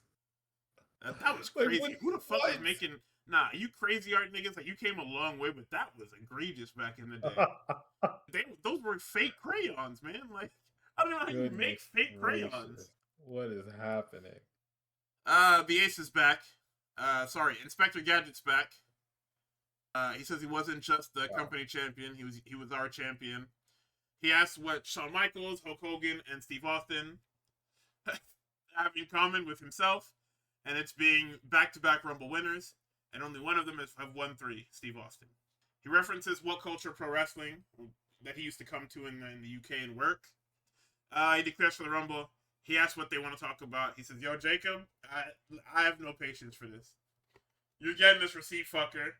I said, hold on. Lean forward in my chair a bit. And then they put Matt Cardona on my screen, and I went right back. Matt Cardona had the nerve to say that he had to leave to reinvent himself. Nigga, they fired you. Everybody knows they fired you. Like what do you mean? Listen, it's Drew McIntyre country. They were singing his name. They were fucking cheering for this nigga. They were doing everything. They had to slightly boo this nigga. But once he got them fired up, he got them fired up. That nigga is nothing to play with, bro. I keep telling niggas. You can say whatever you want about that man, but he's gonna get a reaction. That nigga is unstoppable, bro. Good title out, second one. But still, dude, oh my goodness. And he won them punk ass niggas back too. Matt Cardona says he's back to be WWE champion, and we should cut every time. We should cut the mic every time he's on fucking screen. It's the Eagles' fault. No, it's not. What? This is Eagle's fault. Eagle did not do this. I don't think. I mean, no, you want it? Yes, he did. Because I don't see anything else. What am I supposed to do? Fucking Roman Reigns? Bro, they're saying that nigga's not even gonna be at this show. What the fuck is that? Like, we don't know if Big Rom's gonna make it. I hope he doesn't. Fuck nigga. Fuck that guy. I hate that guy. He's snatching Punk's chain. I mean, we got what we wanted. It doesn't fucking matter.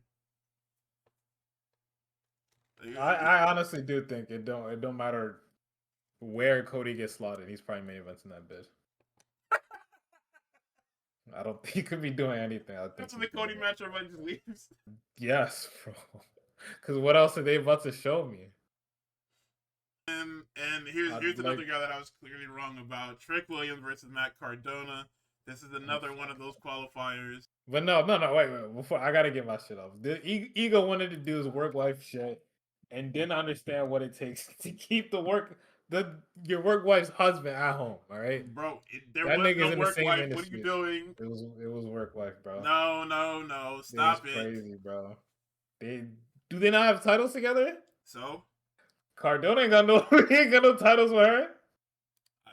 This nigga talking about. I saw a tweet. He was talking about some damn. Chelsea just travels so much. I just can't keep up, bro.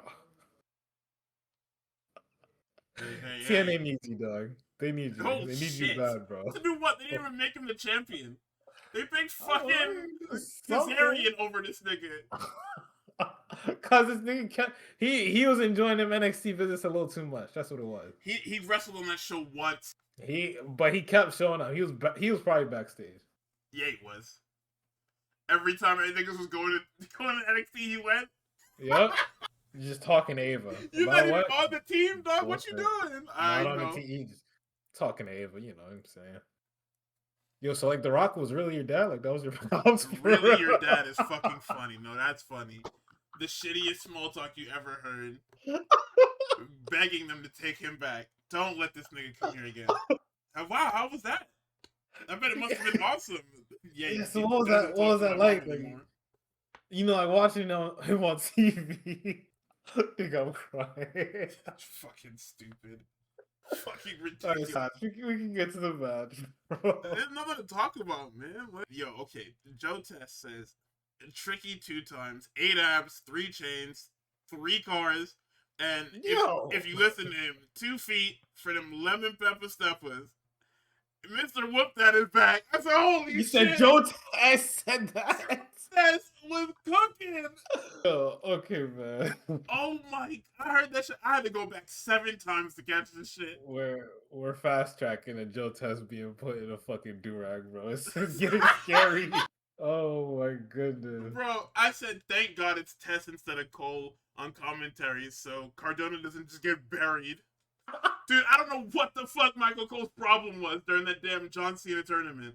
You don't like people that leave the business, bro. I hope them niggas are friends and this was like a rib, because he was talking crazy about that nigga during that match.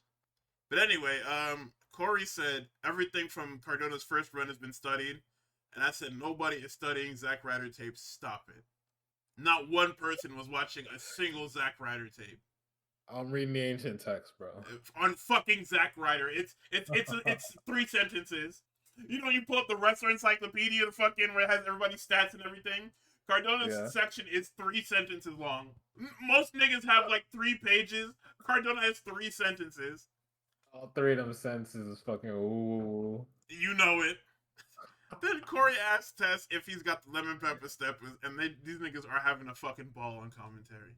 This match was very much just there. Radio silence is blocked, and then a Trick hits a pounce and a Trick shot for 3. He pulls the knee pad down too, so you know he finished that nigga. It wasn't a bad match. I just think that we know what Cardona's role is. I don't know why Cardona needs that much offense. Like, he gets entirely too much for a guy that we clearly don't give a shit about. Kit Wilson comes out to a monster pop, attacks Cardona, and then we cut backstage. Kathy is with Damien. Damien says he's going to be alone out there with the MFT, but he needs to beat Solo no matter what. Kit Wilson says, you need leadership, you guys are toxic. Everybody loves him and his music. And then Jacob Fatu materializes behind him and murders him big style. He grabs the mic, and chat room, it's the bonus round. Can you guess what the first word out of Jacob Fatu's mouth on this mic was after all this time? I'm all gas, no breaks with it. Nope. You gotta go a bit fucking deeper into the bag. I'm off the scale on cut with it? You gotta go a bit deeper into the bag. It's only one more. If you said... Oh, God. You were fucking correct. Goodness, bro. I forgot about... How could I forget that one? He gets onto the mic, says that first, and he says, Cody Rhodes, if you got something to say to me, you bring your punk ass out here. And boy, does Cody bring his ass out there. Bro, the second he finishes saying it, Kingdom hits, Cody is sprinting out, taking his fucking windbreaker off. And I said, they brawl big style, and it's good. Because Cody isn't a stupid babyface where he wants to fucking, Cody isn't a stupid babyface where he wants to talk it out, you know, maybe it was a misunderstanding. No, Cody said, hey, come here, nigga. Because he had no reason to be that cage. Come here, bro. I'm not playing with you. He knows that nigga's not gonna apologize. He knows that nigga doesn't care. So I'm gonna whoop your ass all up and down this shit. And once they pull apart Brawl, they announce that it's gonna be Rhodes and Fatu at Saturday night's main event. Should be a good match, even though it'll like 12 minutes, 15 minutes maybe. All right, this was a crazy 9/11 for me, by the way. Which one? This next match, Solo and Damien. This was How was it a 9/11 qualifier? Solo comes out with that fucking lantern, and the visual of this nigga with the lantern is so raw. It's so fucking raw. Him with the stupid. They kill him crazy style. Well, we'll talk about it. It's a lot of interference to start. Corey notes that Damien has no friends. He said, besides Rhea Ripley, this nigga has no friends. So Hikuleo is by. Actually, it's not true. He got truth. So Hikuleo is by the don't fucking do that. Is by the ramp, right? He's been there for a little bit. Damien goes to the top, and while yes, Hikuleo does interfere and drop and crotches Damien on the top, he's in the same spot. By the time the ref turns around, he's in the same spot he was in before Damien was even on the fucking top rope. The ref then says, "Did you do this?" He said, "What the what?" Rejected. What? Fire, yes. No, what? Get his ass. Get his ass. You have literally no proof. You didn't see anything. I was literally standing here before he got up there. You cheating fuck. Get that ass. This was crazy. Like I hate going to bat for this group, but a lot of the fucking ejections on these factions have been fucking dumb. Get that ass banned, nigga. Let's see. There's more interference. We get spinning solo in the Uso splash like 2 for 2, and this is where I said he's losing like shit, even though the crowd bit. He hit that spinning solo in the Uso splash, crowd bit on it. As soon as I said he's losing like shit, lights go out. Wyatt's come back. Everybody's brawling at ringside. Howdy tries to get the lantern. Solo whoops his ass, takes it back, and then he gets hit with South of Heaven for 3. Howdy takes the lantern again. Hikuleo drops him, and they fucking take the lantern and run off. I need Solo by himself to vanquish this fucking group and keep the lantern. It's not happening. I know it's not, but I need this. This shit going at least till... Actually, this shit might end at fucking Mania. Alright, so Drew meets with Sammy backstage. Notes that he's 11-0 against Sammy. He says, do what you want. United States Open Challenge. Leon Slater is the match I want. The youngest in charge. This match was fucking awesome, man. You want to know why this match is awesome? Why? Because if you sit down and you look at it, you can look at it one way where it's just like, yeah, it's fast-paced action. But if you look a little bit deeper, you can see that Leon Slater is running this nigga around, and most people would try and slow the pace down, right? Nigga, Melo tries to match this shit, and he is getting mixed. Nigga, his knee is fucked. I know it's kayfabe, but like, yeah, no, he's trying to match that nigga, and he's shredding his shit, bro. He is literally trying to go speed for speed, and he cannot, and it is literally fucking him up bad. This shit was so fucking cool. Like, it's just looking at everything. It's quite literally, like I said, a normal person. You don't even have to be a heel to do this. A normal person is like, okay, this guy likes to fly, he likes to run, he's super fucking fast, bro. And they're just like, okay, I'll ground him. Melo said, nah, I'll run around with you. Got that ass beat. Nigga, I'm just like you, bro. Don't worry. We're both speed types. We're both speedsters, right? You said niggas knew how you get down. Niggas did not know how you got down. Oh, nigga. Bro, he tweaks his knee on that damn, I forgot what it was. I think it was, I don't remember exactly how he tweaks his knee. But once he tweaks his knee, it's doomed. He is getting swept away. He's getting his ass beat to shit. Oh my god. Slater, being the smart guy he is, notices the knee is tweaked and immediately goes to work it too. So, not only did this nigga outpace you, he is now out wrestling you because he is attacking your injured knee. You gotta fight back, gang. Because this little nigga is whooping your fucking ass. Got some for his ass. Don't worry. Let's see then. Actually, I need to get something for a later segment, the segment right after this. So, what do you have for this match? Nigga, Melo was hitting some fucking crazy shit. Not the entire match, but like shit that I haven't seen him hit before. Leon, obviously, I haven't watched too many of his matches because I think the only things I've seen was him and Javon at the fucking, what was it, Bound for Glory.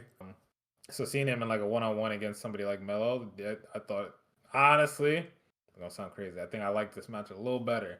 Obviously, didn't have a fuck finish like the Javon Evans match did, but I am biased towards Melo, so that might just play a bigger factor into it. You didn't like random fucking Dark State? No. I don't like Dark State. We don't do that around here. It sounded like you did. No, absolutely not. You were Trick Williams' Dark State man posting. He is currently. Switch up is crazy. It's not a switch up. I just said that he was the leader of Dark State, and he is. Because what other reason would there for him to be in all the segments where everybody else is getting killed, and them niggas don't lay not one hand on his lock? He's a really good coward, bro. Come on. And he wasn't even running. Niggas was just standing there. And niggas were dying around him. And they were like, all right, our work here is done. And then they beat him up one time just to, like, make sure the block wasn't hot. And it's like, all right, bro, whatever you want to fucking say. Yeah, man. Yeah, I mean, I didn't have too much to say about the match. I think this is also one of them ones where you just got to go and watch. The fucking crowd bit on fucking everything, bro. Melo is actually selling the fuck out of this knee, right? Niggas, it'll go viral a couple times where people are like, define selling and wrestling or some shit, and they'll pull up that fucking Cody clip and get flamed again. Cody clip, that goofy ass fucking Austin Theory stunner cell or the bump, whatever. But like you want niggas to believe that like you're fucked and you can't do a lot of the shit that you normally do because your shit is fucked. This is it right here. This is it. But no, I think this goes into like my top 3 of the fucking open challenge matches, bro. The fucking oh my god, them niggas going up for the superplex and that nigga fucking him adding that into his shit because he can't really end niggas with first 48 slash nothing but net. It's fucking beautiful. He Love had that to shit. do it because he couldn't do it. Nigga, if It's you went good. up there and went for nothing but net, you would have died. I so desperately want this nigga to get a fucking like some sort of PLE or like a Saturday night's main event or something, bro. Like let this nigga work with somebody you don't normally work with. We're running out of SmackDown niggas anyway. Ciampa just left. Fuck. I don't care about that, man.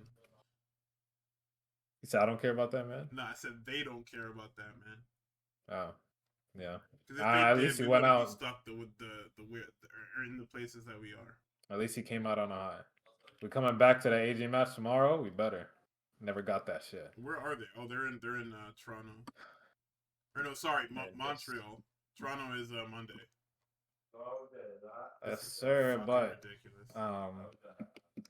Yeah, great match. Shout out to Leon. It's very convenient. He had visa issues when we were coming to town.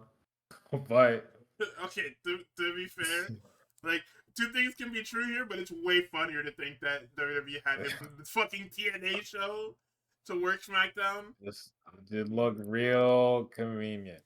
That shit is very fucking funny. But yeah, nah, the suplex cutter or the superplex cutter to win was fucking amazing because they knew he had the bad knee, he had the bad wheel, he couldn't do it. So then, for whatever reason, we then go, we zoom out from the TV, and Shinsuke is walking backstage, or watching backstage. Tama pulls up, and he was like, "Yo, I'm next, stay out of my way." And then Shinsuke says to him, and this is the translation: "People change for better or for worse, Tama." Or sorry, people change for better or for worse. Tama, you're the latter. You're quite literally different from how you were when you were in Japan. You'll understand eventually. You can't tell who your true allies are here, not even your own family. So this is gonna be interesting because I don't know why they brought him back in this MFT shit if they were just going to do a thing where they try and break him loose. Why wouldn't he just be running with Jacob then? Like, but this is my problem with this company, right? We had to wait for Jacob to come back. That's what happened. This is my problem with this company, where it's just like people can't do things independently. Like everything you do on TV has to be connected to some bigger fucking scheme. Like you can't do anything for yourself unless it's directly correlated to some fucking bullshit, man. Like it's the most annoying thing that this company does. Like we re-debuted Tama Tonga after his injury, and instead of have him running with the guy that he was running with before that guy turned face, he has to still be part of the fucking family, even though he's been watching the show while he was out and he knows what happened. He's still sticking with the MFT. It's dumb, bro. It's stupid. So, Frazier and Axiom beat up Johnny, and apparently one of them has a match with him next week. We get an Obafemi vignette. Chelsea Green and Jordan Grace. This was pretty cool. Jordan got a display of power match, and she wins with the Rolling Death Valley. Jordan gets a mic and says she's glad that Jade is at ringside. It's important that she knows what's coming to her. Jade gets on the apron. Chelsea tries to cheap shot Jordan and gets Jade instead, so we know what will most likely be happening tomorrow night, which is Chelsea getting her head torn off by Jade. Kathy's with Trent. He says he looks good, he feels good, he's going to be the champ. Damian says that all he does is talk a lot. He wants to fight him next week just because. And that's kind of fucked up that Nick Aldis allows this match to happen the night before the fucking Fatal 4-Way to determine your number 1 contender for your new champion. Why would you okay this match? Like what? Why wouldn't you just say, "Yo, settle it in the fucking Fatal 4-Way on the special event"? Like what? Why the fuck would you make this match?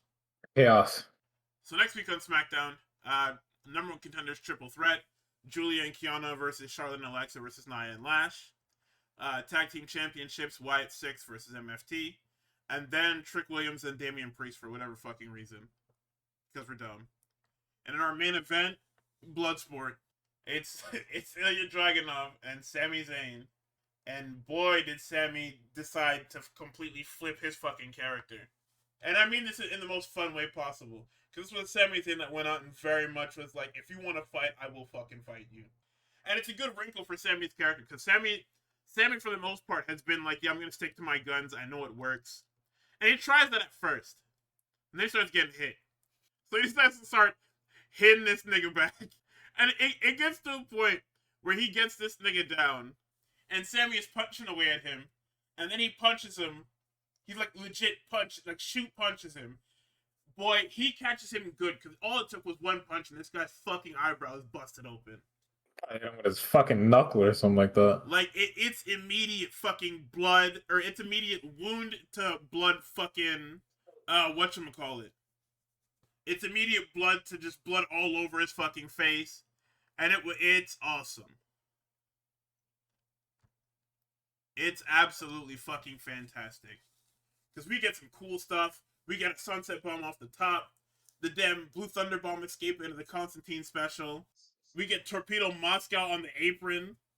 Sami gets he gets power bombed, and then Dragunov misses the senton in the corner. And then finally, Sami catches him with the corner exploder and the Helluva kick for 3. And I said it. Then I he said stocks it up, up. nigga. This is what we needed from Sami Zayn. Like the Sami Zayn character needed this match so fucking bad. In this format too, where he's brutal, he's literally punching away at this guy. He ends up opening him up. Like this is a Sami Zayn that you could compare to other. I mean, don't get me wrong. Sami has always been a world-class athlete, but if you really want to turn the narrative around, this was the match that Sami Zayn needed. Like this was a Sami Zayn that looks committed to winning the world championship, not just trying and failing or trying and fucking getting a cradle or whatever. He beat this nigga. Like there's no ifs, ands, or buts about it. No shady officiating, no interference. There's no damn but if. No, he caught this nigga with the exploder, with the mafia kick or whatever, and then he pinned him. That's it, clean. And that's okay.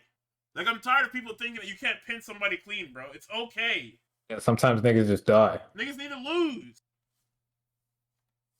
Because if we know people aren't going to lose, you don't get invested in the fucking match. It's just like whenever y'all make a really good match, we know it's going to end in shenanigans because nobody can lose.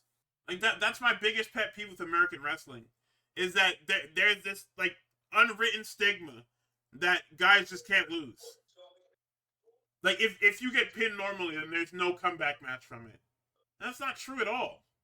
You lose, you go back to you go to the back of the line, man. Like, come on. But anyway, any colliders in chat? I love Collision. I didn't get to watch this one either. This one was awesome. Fucked up week. Nah, I mean, listen, it was a good one. I understand, but we could. It was also a skippable episode of Collision. Like it was awesome, but there's a lot you can skip on here. Like in this opener, Andrade versus Angelico, snuff match. This was Andrade hitting all of his shit that he wanted to hit. Yeah, just to remind niggas, in case y'all don't watch the Fed, Quite here's literally. what I be doing. Lexi's with the Rascals. Absent, obviously, is Trey Miguel because of why not, or because of reasons. Sorry, bud. Wentz Wentz, Xavier, and Reed basically say they're up for tag competition, trios competition. Doesn't matter; they'll all get smoked. They do the stoner thing where Lexi knocks on the locker room door, and there's like a fucking cloud of smoke coming out of it. We have Kingston and Ortiz versus the GYV. I thought it was going to be a quick one. I thought GYV was just going to get jobbed out, but they actually had like a full-on match. There was some screwy shit here because they didn't want either team to lose, but Kingston and Ortiz end up getting the win here. Stat then asked Tekla what she wants after pinning her.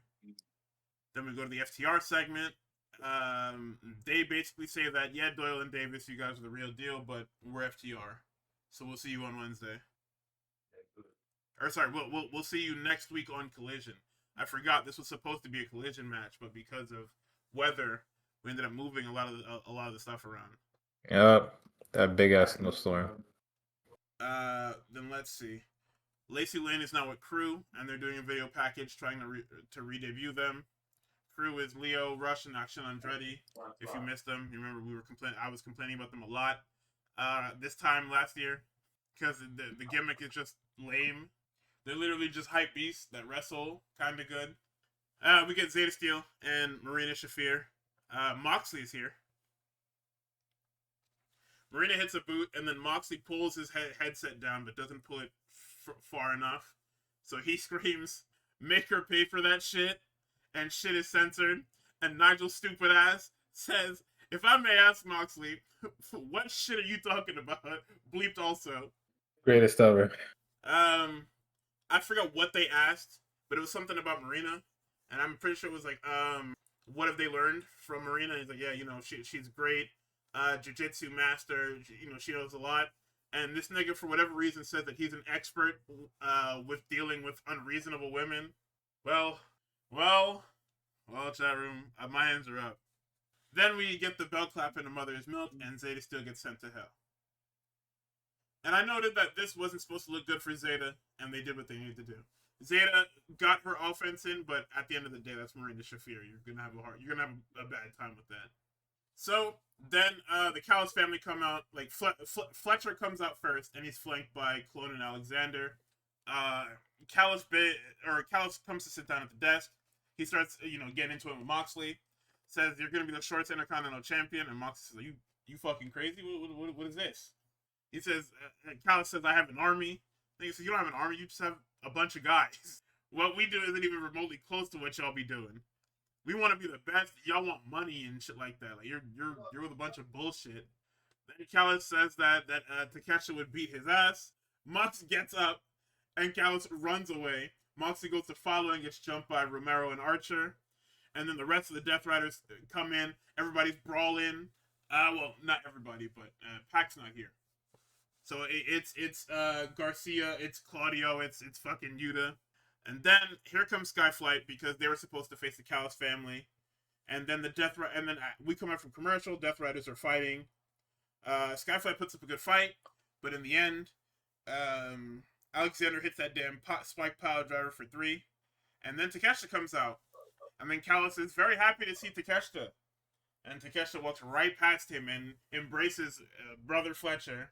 You can't post that in time with what I just said. Are you insane? Have you lost your mind? Anyway, that is crazy. Lexi is with Roddy and Orange. Roddy has become the #1 contender to Claudio's CMLL World Heavyweight Championship. He says he's going to break Claudio's back and take his title. And OC says, "Yo, let me be out there with you." He says, "No, man. Fuck that." Orange was like, "Nigga, I went to Mexico with you. I would have went to Mexico with you, but you didn't want me to go." He says, "Yeah, fuck you guys." Walks up. We're not conglomerating, bro. Mark Briscoe grabs him and pulls him back into the fucking frame from off screen. And then he says he wants El Clone next week on Collision. And that gets moved to the following week on Dynamite, not this week. Megan Bain and Penelope Ford kill Viva Van and Daniela Kamea. Timeless Love Bombs come out and they want to fight them. So that's why we get that match on Dynamite this week. Swerve then is asked about what his plan to get back to the championship is. He says, "Well, we gotta fucking win." And then she says that Kevin Knight wants to talk to him.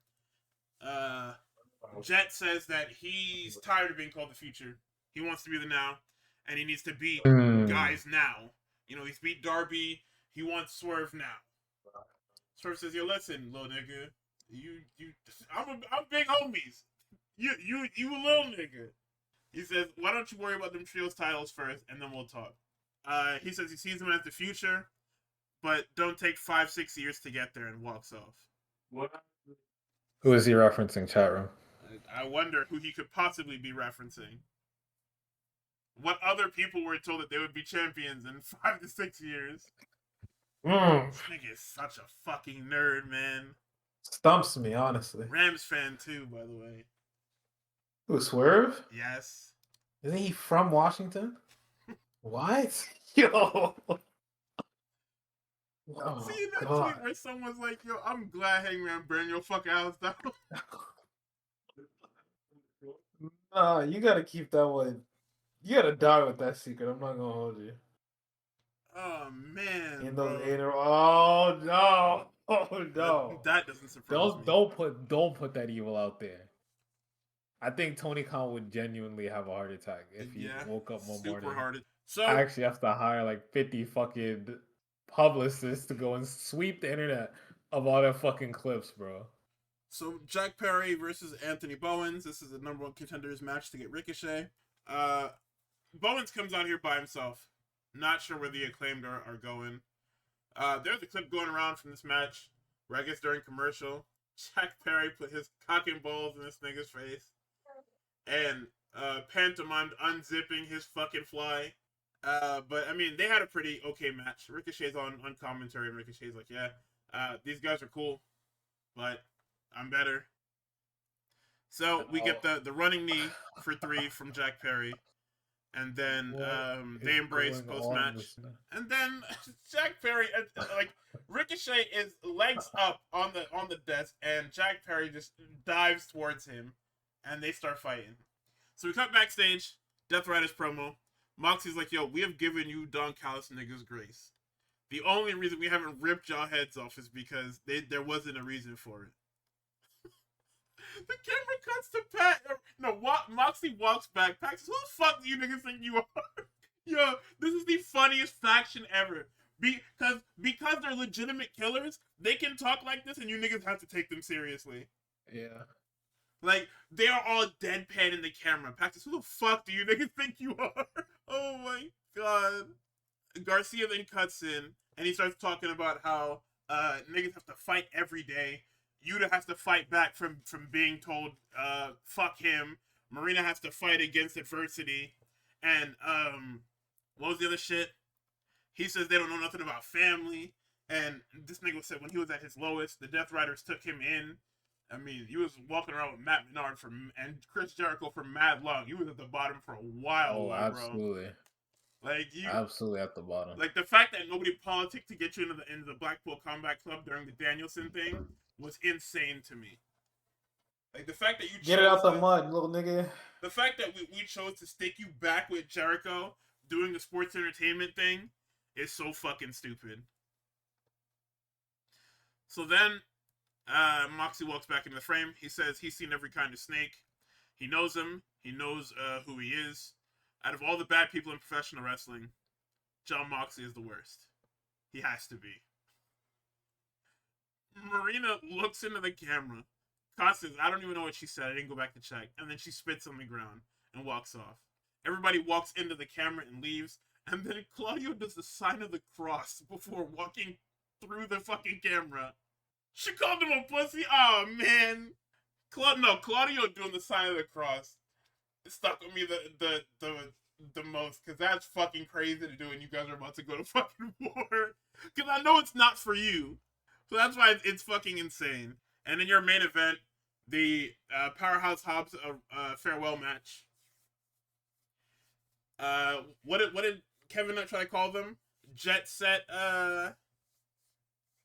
Rodeo. Jet Set Rodeo versus the Ops, and then which is a very good name. We see whatchamacallit. We see Shibata hitting some fucking bullshit. This nigga hits a suplex onto the apron, rolls it over, and then hits a suplex on the fucking floor. What kind of shit is that, man? So tough, big bro. They brawl around. Everybody's hitting all their shit. And then, towards the end, we get double submissions by Hangman and Speedball. And then Hobbs gets flash pinned by Kevin Knight. Hobbs is a class act. He does a job on the way out. Salute. Swerve tries to aura farm on the fucking stage again. And it is now him and Kevin Knight on Dynamite. So, Raw opens up with the Gunter Town Hall. He says AJ made the mistake of thinking he was going to beat me. He says, Gunther says his future looks very bright. He's getting right back to the title. He's declaring for the Royal Rumble. AJ comes out. He says, I want a rematch at the Rumble. Gunther says, man, fuck you. Actually, go fuck yourself. AJ says, are you scared? Then says that Gunther didn't beat him. He beat himself. And then he says that Gunther tapped out like a little bitch. And Gunther is mad now. He says, there's nothing that I get from beating you. And then tries to walk away. And then realizes there's something else he can take from him. He says, there's if you want that match, you gotta put your career on the line, and I expect your answer by the end of the night. You know what that means? Natty pops up from the ether to support Maxine. And then we get Maxine Dupree versus Becky Lynch. This is the 6th match between the two, and it's 3-2 Maxine. This was a very inoffensive match, but the Natalya turn was spotted away from fucking 3 country miles. Because where is she? Why would she pop up now? What is it? I still don't know why we had to do this. If you wanted Natty to be fucking evil, why didn't you just bring her back as the shooter? Like, you had her be the shooter in the Maxine video packages when she was training to fight Becky, whatever. It's fucking dumb, man. I don't know. But yeah, Natty ends up putting Becky's leg on the rope. Maxine gets distracted, manhandle slam for 3, and then Natty attacks post-match.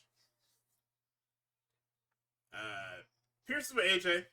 He tells him, hey man, you should probably actually think about that shit. And then AJ says he's gonna call his wife. Heyman then says, hey man, how's your week? Pierce says, my week's been great.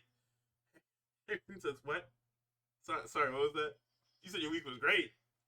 Yeah, man, I'm having a good one. So he's got to help his boys prepare for the match. Then Pierce gets him with another gotcha and says, I will be at ringside as well. Because you niggas need to be on your best behavior. Kathy with those fucking bangs with the Americanos. This was a commercial promo because I was watching the international feed. These niggas cut a promo entirely in Spanish.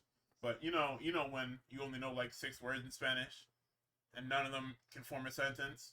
Yeah. That's what Tyler Bate and Pete Dunne were doing. We're gonna get y'all some Rosetta Stone going. It wasn't as offensive as the fucking Edge and Christian burrito because they were actually like just saying words in Spanish. Okay, what year was that? That was like 2000. Damn, it was before 9/11. We're gonna let you niggas get away with that one. Was that 2000? No, Los Conquistadores was 99, I think. Let me see. That was before the turn of the century, so we're gonna let you have that one. It's not great. We're gonna let you have it. Where is the fucking Los Conquistadores WWF? Yeah, 2000. Because they were an actual tag team in the late 80s, early 90s. And then Edge and Christian brought them back to fuck with the Hardys because they, it's that thing where Edge and Christian lost the match and they can never challenge so long as the Hardys were champions. Oh. So they put those fucking things back. They put those things on, and then whatchamacallit? And then they ended up beating the Hardys and getting over the loophole or getting through the loophole. So in the clubhouse, everybody's geeked for their matches. Raquel's got a singles match against Stephanie, and Liv says 2026 is going to be huge for the Judgment Day. Finn and Raquel are going to win their title matches, and her and Rox are going to be the tag champs because Rox is her prodigy now. Also, yes, saying that she was your prodigy. Hey, what's going on with the women's book? Hey, hey, what is going on in this women's division? In my Christian company? Sorry, guys, we figured it out. What the fuck does that mean? We figured it out. All right. If anything, I'm starting to think this pen might belong to the wrestlers. And at this point, I think, by and large, the matches is probably, all right, we're going to make this person go against this person. But, like, what these niggas are saying, how these niggas act, I think the wrestlers are behind this one. Probably. Because what happens later is it's crazy, ain't it? It is a bit crazy, yeah. Just a little bit. Jey Uso comes up by himself. He's in sweatpants again. He's attempting to go back to back in this Rumble. 4 letters, 1 word. It's short and sweet. I appreciate it. It was the people get their yeet moment, and he does a little quick promo. So salute. Mad white children, bro. My fault, Ireland. Okay. Who the fuck else is gonna be in Ireland, man? Probably got some black Irish people somewhere. Yes. Okay. The New Day and Grayson Waller go bother Pierce. They say their favorite day is MLK Day, and then Whoa. And then Grayson says it's his too. Everybody looks at him. The New Day look at him nuts. Pierce looks at him nuts. He says, "What? It's true." So they digress. They want their tag match. Pierce says, "Here, you can have it." They're like, "Oh yeah, next week." He says, "No, man.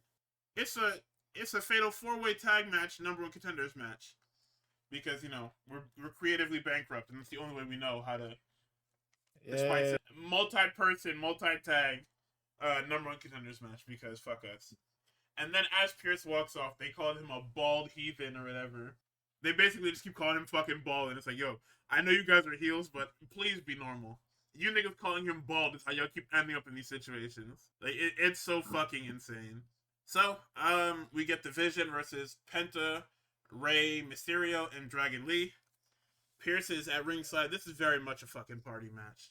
They're hitting all their spots. They're having a lot of fun. It's a lot of fun to actually fucking watch. But, I mean, in the end, I'm still watching Logan Paul fucking walk around. You're not rocking with Austin Theory and Bronson Reed, Bronson Reed Graps? Bronson Reed is the most useless human being I've ever seen.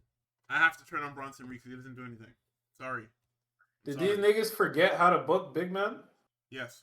You would have thought Big Show and Braun Strowman wrote the fucking book on this shit. You would have thought it'd be the easiest shit ever, right? Yeah. And they're about to get another big nigga on the way. I better figure that shit out. Yeah, man. I mean, you know what it is. Yeah, thankfully, they actually stuck to killing LA Knight this time, because if he came back in 2 weeks again, it actually would have been so up for Bronson Reed. Yeah, they knew that the fucking PR nightmare of LA Knight getting his ass beat on TV with Unreal coming out would be nuts, so they hit him away. I mean, at this point, it's crazy regardless, because they had him sitting there getting yelled at by Triple H. Nah, oh my god, I need that clip. That clip is so funny, whether it's in normal speed or sped up. It's the funniest shit ever. Triple H is like, yo, yo. He said, Wait, you had okay, shit so right there. All you have to do is go and fuck around and grab it, man. Don't pull it down. How did he fuck it up? Because I don't remember. How did he fuck it up again? I don't remember. I'm fucking around. You asking the wrong person. Chat room, help me out, but continue. Because I remember being mad about fucking LA Knight in multiple spots last year, but I have bad memory, so I fucking forget. That nigga, they had H yelling at Triple H like he fucking fumbled at the goal line or something like that. Oh my god. Seth had to kick him out of the corner to do this. So this guy's problem is that he sells too hard when he doesn't need to. So he just ends up fucking wandering around places, and you have to like find him to get him into position. No, I remember and that's all of them. Is that he's just doing fucking whatever he wants. He's trying to get his shit in. That's his fucking problem. That's what happened during the Rumble too. This nigga has to hit all his fucking moves and then wander around like a fucking asshole. Now I'm mad again. Fuck. Oh man, not Lanite. Anyway, you like Lanite. Heyman tries to distract the ref. Pierce then tells the ref to watch Logan Paul. He's going to cheat with the brass knuckles. He gets caught. Pierce takes them. Pierce berates Heyman and leaves the brass knuckles on the apron. At this point, I was fucking pissed because I thought they were going to make Pierce look stupid as fuck again. Where he leaves the shit on the apron and then the heels use it and win. But this time, we get the right wrinkle. Rey Mysterio takes it, punches Logan with them, and then Penta hits him with the Destroyer for 3. So Jackie's with Punk. He says, yo, how do you beat this nigga at home? Then he does his hockey analogies. He says, clock is running. I'm playing from behind. This is the kind of pressure that I love. This type of pressure is gonna break Finn Balor. Then we get another commercial promo with the New Day. Waller kicks Kathy Kelly out, and then Woods says, "Yo, we're the only people that care about the tag belts. So you know what? When we win the tag belts, there will be no discussions. We're basically gonna hold this bitch hostage." And I mean, I can't blame the New Day because it's true, Like, the New Day are, if you actually look at the numbers, the New Day are the only people that actually care about the tag belts. Yeah, they don't want to win it properly, but at least they're the only people, like, consistently asking about the fucking thing. Because where are the other tag teams in this division? Where's American Made been? American Made was only mentioned on TV because the New Day said it. Them niggas aren't gay, baby Joe. This shit is fucking crazy, man. Them damn Vikings are dead, bro. I mean, hey, good, because I didn't want to see that matchup again. Could you imagine if they kicked the fucking year off with that, dude? I'd jump. Fucking unreal. Dead as fuck. So, okay, they didn't decock him. They fucking wishboned him. It's different. It's a real segment about the Royal Rumble. They declare. The Judgment Day girls come out. Then we have some odd pseudo-sexual tension where Liv refers to Roxanne as her Roxy, and she notes that, you serious over here? Hey. White demons, yay! So, what else happened in the segment that was fucking weird?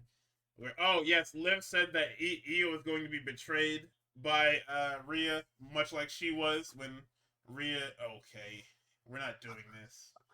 Much like when Rhea betrayed her to join the Judgment Day originally, and Io grabs onto Rhea, and Rhea's like, don't listen to her.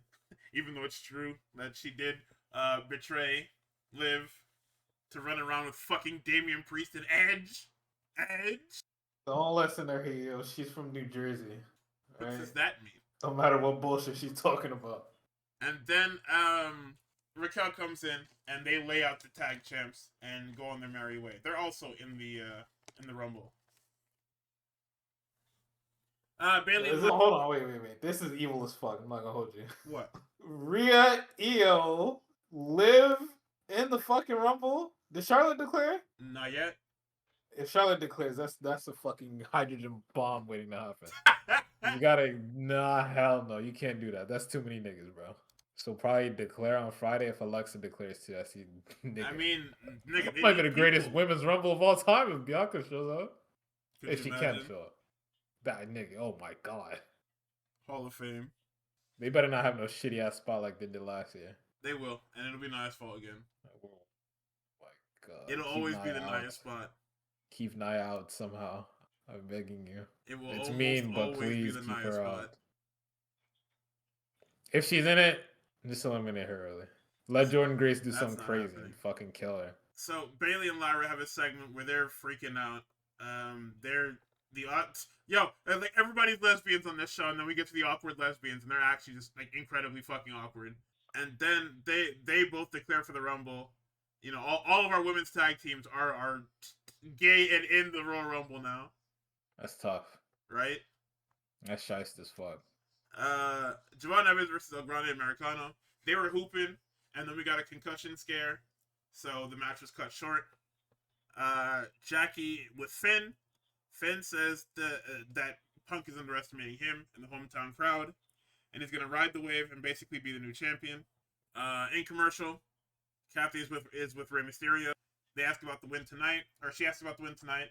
He bigs up his partners, and then they're all in the Rumble as well. They're fucking teasing Obafemi again. Either debut him or shut the fuck up. Pierce ends up getting a phone call. Oh, right, I mixed it with the New Day segment, or the Rio segment. But Pierce was being chased down by Heyman.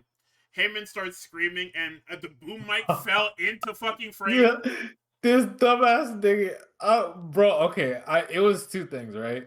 Because the mic fell, and once the mic falls, if you look up, you can see that the fucking the tube, the little light tube, is in the shot. And I don't know how they have it rigged up. I'm assuming it's just rigged up on a fucking C-stand or something like that. But the fact that it's rigged up over that way, I think them niggas were supposed to stop short before Heyman screamed the way he did. And the nigga was afraid of hitting the light too. That's what it was. He dipped down to try to avoid hitting the light, and it dipped all the way down into fucking Heyman's mouth. I think it's because Pierce was walking fast as fuck. Yo, I would fucking kill Pierce if I was a goddamn cameraman. Nigga, where are you going? You see me in front of you holding the camera. You can't go past me. What are you doing? Yeah, he was walking fast as fuck. This shit was awesome. Oh my god. So we get that awesome fucking Heyman audio. It was a combination of all three to get that loud ass shit. That's funny. That I'm shit not even was mad at fucking that. awesome, man. That's funny as fuck, dude. Everybody, whole house mad. So he said, where I just lost my fucking face. Oh yeah, there he is. They're having a chat, and then Pierce's phone starts to ring, and Heyman says, "You might want to get that, gang." Then we flash back to the present, where the Vision meet with Pierce, and he tells them to bring Breaker back. Heyman tells Pierce to be on his best behavior. AJ comes back and he says he's made his decision, and then he said that his wife said to do it. And Pierce is double stressed now because AJ has been successfully goaded into getting himself killed, and he's in trouble with the fucking powers that be.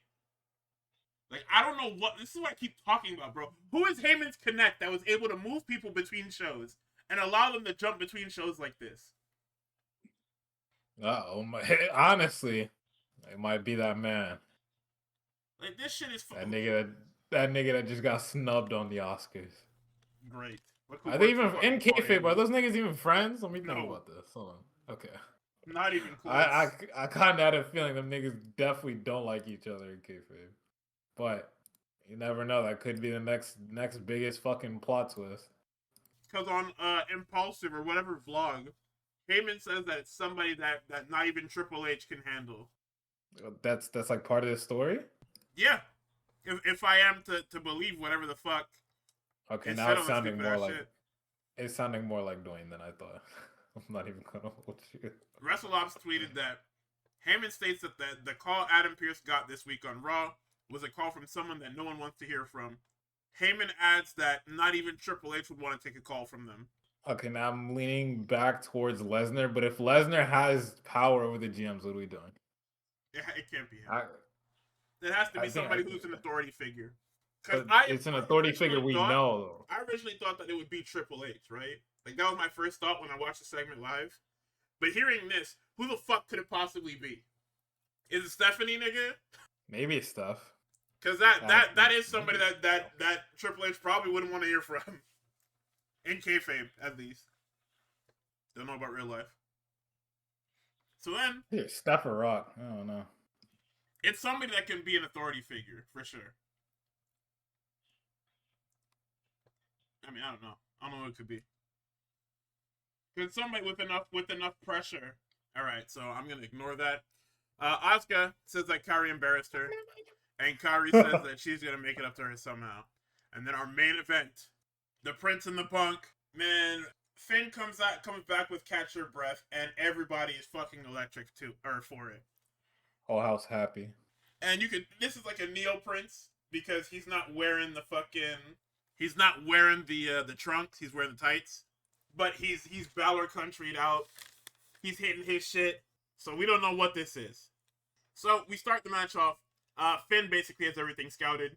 He's moving fast. Because I believe this is the first canon match between the two. Because when Finn, like I said last week, when Finn was coming in, Punk was basically gone already. So this being their first match was fucking awesome. Because Finn is moving and sticking, and Punk is having a fucking hard time. Because this is the guy that is arguably stronger than him, but surely faster than him. So he cannot pin this fucker down. So we get a superplex from Punk, and he tries, it looks like, he tries the rollover spot, and Finn catches the legs. He misses his legs, but it still looks clean enough for 2. Later down the line, we get Irish Whip reversal into a sling blade. And then we get the Tope Con Hero by Finn. We get a John Woo. He misses the coup de grace, but he gets caught in the GTS for 2. The crowd is geeked that Finn is still alive. They're having a great time. This is fucking awesome. They saved almost all their energy for this match, and I can't fucking blame them, because this was always going to be a fucking heater. Yeah. Punk gets that too, and then immediately goes to dropping fucking elbows trying to win this nigga. And it's the most awesome thing ever. Because he finally has him fucking pinned down. And he's like, okay, well, how can I make him exert more energy? I know. Drop elbows on the fucking chest so he can't breathe. My God! Look at him! He drops the elbows, he locks in the Anaconda Vice after mounted punches. And then when Finn grabs the ropes, Punk goes for the GTS taunt. and he gets crazy fucking boos. But then Finn fires up because the crowd is waiting for him. He hits a sling blade. He hits the double fucking shotgun drop kick. At this point, the crowd has taken their proverbial shirts off. Oh. Nigga, he hits this double drop kick, and the fucking roof comes off this fucking place. They are ready to see this nigga win. He hits this damn coup de grace. The reaction from that too could be heard around the fucking world. And once again, commentary makes a good fucking call on it. They were like, yeah, that was the sound. What is it? Corey said that was the sound of everybody's hearts breaking. I said, damn, fuck. And they said, yeah, all the energy and air has left the arena. We got a cradle for 2. Finn tries to continue his onslaught after the cradle, but he gets too overzealous. Punk is able to grab the leg, trip him over, roll him into a GTS, and hit the GTS for 3. And Finn was Fire. And Punk tells him, he was like, nigga, you were that close, literally that close. Sorry, bud, wasn't enough. Like this shit was so. They're professionals. Like that's all you can say. Like that. Those are professionals. Such good fucking work. They shake hands. Punk raises his hand. They embrace. They talk. And then there was an off-air Finn Balor promo, but I didn't actually get a chance to listen to it. But that's okay, because I'm sure he just said the heartfelt stuff. I hope he didn't say anything about fucking retirement, because that word's getting a little funny in the last year and a half. Gunther coming, nigga. Please give Finn something this year. I don't even need him to get something. I just need him to be treated like an actual fucking character. Don't worry, we coming for that World Heavyweight Championship this year. Because he got all of this. And what, next week he's going to go back to being a fucking Beanie Baby, bro? Better not. He's going to sit back there, Liv's going to call him shit, and spit on this nigga. Fucking Roxanne gonna look at her like a fucking disappointed daughter. Yeah, they're both going to spit on him. And it's like, dude, what the fuck, man?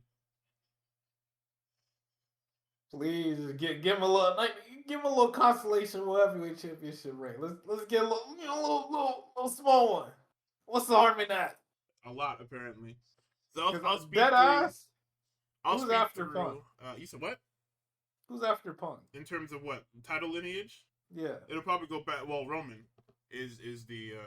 My God. Yeah, Joseph is on the fucking horizon for us. Go away, Joe. Go away, man. Like it's just fucking insane. All right, NXT. Tell me what happened. NXT was a fun episode. Well, okay, we had some fun matches, but there was a lot of junk on this fucking show. In the opener, I would recommend you go and watch this match because it was pretty fucking fun. Elio LaFleur, the new French luchador that they got and signed, versus Ethan Page, North American Championship. They had Ethan Page is wrestling at such a level that he should not be in NXT anymore. Like LaFleur is fucking awesome, but like Ego gets him. Whatchamacallit? They start talking about. Vic asks where Ego ranks all time as North American champion. I would say that he's at the top because the quality that he is wrestling at consistently, and there really aren't any bad matches in his reign. I think the more iffy ones are literally like the Ricky Saints one, because they just feel bad. This isn't even an indictment on Mr. Saints. It's just like, you know, what it is. You just can't hang, nigga. He really just can't hang like that. I don't know. Those matches weren't great. It's time for you to get inspired, old bitch ass nigga. So we get Ego dodges the 450 twice. Ego's edge is countered into a Rana. We get a boot in the corner by Ego, and then he gets a dirty-ass powerbomb and holds the tights for 3. Then, as he's leaving, he gets interrupted by Saints. Saints says that they're the glue holding this place together. And then Ego says, looks like last time that we crossed paths, I knocked some sense into you. And then Ricky says he's going to go beyond commentary, and then pats Ego on the ass and walks away. When an ugly bitch calls you twin. Yeah, actually, I don't know what the fuck that was. That was. Oh my god. That was fucking insane. Like, ew, man. Even Ego was like, what? So then they note that Booker and Keanu Carver had issues on They air a clip of Booker getting into it with Mr. Carver. It's the funniest fucking clip when you see it. Because Booker's just like, yo, you're not gonna fucking last it. Is it actually fucking awesome. Oh man, that's fucking funny. Look at the narrative they're trying to spin. They just recorded a fucking. Did they just make some shit up? Bro, they fucking recorded a new segment from secret LMG tapes of Keanu Carver being like, "Yeah, fuck you, but hey." That's tough. I'm not gonna lie. Oh my god. That's awesome. I didn't know that because I don't watch the show, but thank God. Oh my god, they trained me. I mean, anyway, I wasn't gonna call him LMG propaganda because he's actually good at his fucking job. But so then, but so it's like, book. You want to talk about it? I don't want to talk. I don't want to talk anything about this shit. So then they cut back. Keanu is coming out of Sean's office. He's like, "I'm not doing no fucking sit down." Then in 9/11, Shiloh Hill and Josh Briggs happens. Booker says, "Hey, Josh Briggs, if you lose again, you're fucking fired, man." Like, this isn't even me. No, he hit him with that fucking Cam Newton right there. He actually hit him with the Cam Newton. Them niggas not gonna be patient with you. And oh my god. Well, suplex neck breaker by Shiloh Hill for 3. So Josh Briggs, go ahead and pack your fucking bags. We only give that grace to young players, or if you're a productive player. You're no longer a rookie anymore, bro. Oh my god. You're supposed to be our number 1. But that you're playing said, like a bum.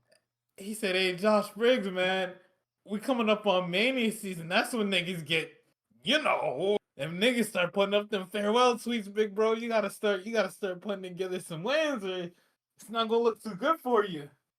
Nigga, this is the funniest fucking shit ever. Oh my fucking god. That shit is crazy to say. That was, oh my god. So, Tony D'Angelo comes and attacks both of them. And then we go to the next segment. Zarya did end up losing. She says her shoulder isn't 100%.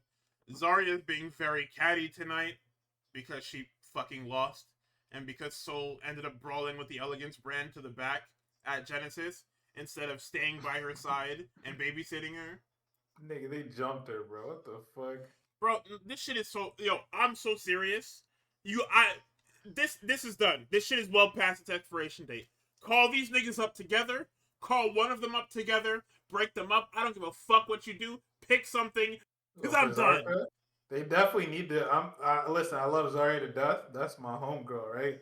10 toes, right? Soul Rookie goes up. Zarya, you need another year to fucking just work. Every week, you should be in a match. Every single week. At any opportunity. And then after that, then you can come up. This Zarya shit, I'm done with it. I'm done. I don't want to see you niggas break up. I don't want to see you niggas make up. I don't give a fuck. You niggas can kiss on camera. I don't care. Swipe right versus Chase U. Yo, are you crazy? What? Swipe right versus Chase U. Booker said that he sees potential in Uriah Connors. Dixon and Connors end up losing, and post-match Uriah Connors is starting to take issue with Chase U being a bunch of fucking losers. Oh, yeah, guess what? Yeah. He's taking y'all niggas accreditation, brothers. Your brother foreclosed, by the way. David Finley has signed the fucking contract, man. It's over. Oh yeah. Oh yeah. Why the fuck else would they be breaking up Chase U after doing months of nothing with them, or teasing a breakup with Chase U? You sure they didn't want David Finlay in that Chase U Letterman? Ava is with Stone backstage. She says she don't want no more problems. Lola says she wants next at NC Dame. Then Thea says she wants a rematch. Ava then makes it a triple threat for the North American Championship. So we have the Keanu Carver sit down. This nigga is just Marshawn Lynch, bro. I'm just here so I don't get fined. He sits down. Blake Howard's like, "Hey man, how you doing?" They forced me to be here. Okay, man, that's cool. That nigga said, he asked him some shit, and he's like, "I'm not answering no fucking question." I said, "Okay, man, what the fuck?" Then he gets have up. to invest. Then he gets up and tries to take his mic off, and Blake Howard's like, "Yo, let me help you." He's like, "Don't fucking touch me," and shoves this nigga. I said, "Oh my god, what is happening?" Bro, this nigga has the greatest character on NXT because he hates being here. I'm not gonna lie, I might have to put stock down. This Keanu Carver shit is so fucking funny because he hates being here. That's his gimmick. I already have stock down when he said them shit about them small niggas, but yes, sir. I might have to double down. So we get the Jada Parker promo that everybody made fun of. You can kind of tell that she's speaking from the heart because her voice is kind of breaking. She's getting kind of teary-eyed, but she keeps it together for the most part. She doesn't really say anything crazy. She's just pouring her heart out and talking about being the best or wanting to be the best and putting in the effort. Then the lights go out, and Shorty says, "I know you fucking want it." Blake appears in the hottest red dress you ever did see, and tells her, "Listen, you can't be in my way. You need to clear the fuck out." It's a nonsense. Move feud. around. It's a nonsense feud to waste Blake's time and give her something to do till after Mania season or after Mania season. Yeah, so, she told her to move around. Basically, told her, "Yo, move out the way. Thank you." We're still doing this Miles Bourne thing, by the way. We're still trying to find out who Miles Bourne is, even though he left his fucking faction almost a year ago now. We're coming up on a year ago. Ego gives him advice again. He says, "Listen, man, what Miles Bourne are we going to see next week? The killer or the loser?" And he left his faction, wrestled over Femi, and then went straight to jobbing. Yeah, went to straight to fucking Josh Briggs. And then he ends up in a precarious situation because the devils are literally talking in his ear. He's got Ego on one side, he's got Saints on the other. They're literally telling him to fucking be evil. It's the fucking Flame King thing from Adventure Time. Evil. Like, they are literally fucking talking in his ears. And he's just like, yeah, Eagle gives him one last piece of advice. He says, "Listen, man, the choice is yours, and you know what you need to do." And he walks away. Super Sean Legacy versus I like Sean Legacy, man. I think that nigga is dope. The fact that it took y'all a year almost to sign this nigga after he should have been signed forever and a half ago is crazy. Oh, we had Javon Evans. We had Trick Williams. Trick was on TNA half the fucking year. You been telling me you couldn't sign fucking Sean Legacy because Trick was taking up space? Because Javon was taking up space? Niggas that y'all was beating back to back weekly? Boy, fuck y'all, man. Anyway, this match is fucking awesome. Knight looks good. I mean, I think his name is kind of ass. But, see propaganda. But, I mean, Sean Legacy, I've spoken so much about Sean Legacy. I think that guy's fucking awesome, man. And it's so weird because Ricky's supposed to be evil, but he's telling the truth about guys on the table. Like, he's bigging them up. He's calling them good wrestlers. He's talking about where they've been. Like, you know, saying they've been in Japan, they've been in India, wherever the fuck. He's super insightful on commentary for whatever reason. Because in WWE, I'm used to the heel being like, yeah, both these guys are shit. Everybody else is shit in this match except for me. So to hear the heel be like, yeah, no, these guys are good, but I'm literally just better, is pretty cool. Legacy ends up hitting the fucking torture rack spinning neck breaker suplex thing for 3. I don't know what that's called. I'm pretty sure they told me what it was. I don't know what that's called. I'll figure it out later. And then Tony D. Portal bomb? That was not no fucking portal bomb, man. And then Tony D comes out and attacks them too, and Ava has him arrested. The NXT focus is the culling, readjusting. They're chasing the tag titles now. Ava says, "Listen, man, you left me no choice." Blake Howard says, "You got any comments?" And then they pull off with Tony D in the back. This is a funny segment, right? Because Blake Howard's like, "Hey, Tony D, you got any comments?" He puts the mic up to the, because Tony D's in the cruiser now, right? He puts the mic up to the open window. Mind you, Tony got into the fucking car handcuffed, and then you don't see anybody get into the driver's side, so you have to assume that somebody's in the driver's side. But if you look, you can't see anybody in the driver's side. So his window just randomly goes up, and I'm just like, okay, that looks insane. Then, as Blake Howard is standing outside, OTM walk up and push this nigga out the way. They shove this thing out the way. Lucian Pride says, "Hey, Dark, we coming for these fucking titles, man." Bronco Nima says they are not fucking around anymore in Spanish, basically. He said, "Hey, ain't no games to be played, nigga. We coming for them titles." I love this tag team. They're corny as fuck, and they're not great, but I don't know. The aesthetic is just very fucking funny. Also, niggas calling them bootleg crime time is fucking crazy. Osiris Griffin, I've seen your tweets. You calling them discount crime time? Watch out, man. They're better. Vanity Project is accosted by Joe Hendry. It's Jackson Drake and Joe Hendry next week. And one of the girls that I don't know if she's an Evolve girl or if she's one of the new NIL kids, but she is super geeked to see Joe Hendry in the flesh. Like she is straight geeking. It's crazy. Niggas love Joe, bro. So we go to the Dark State locker room. Saquon Sugars, Osiris Griffin, and what the fuck is the guy that I hate? Cutler James are talking about OTM being delusional. And then Lennox walks in and says if everybody wants a shot, that's cool. He says he's going to beat Miles Bourne and go to the ladder match. So our NXT rundown for next week is 3 ladder match qualifiers. Hendry and Drake, Chase and Carver, and Lennox and Bourne. So Keanu Carver is going to rip Andre Chase's fucking head off his body with relative ease.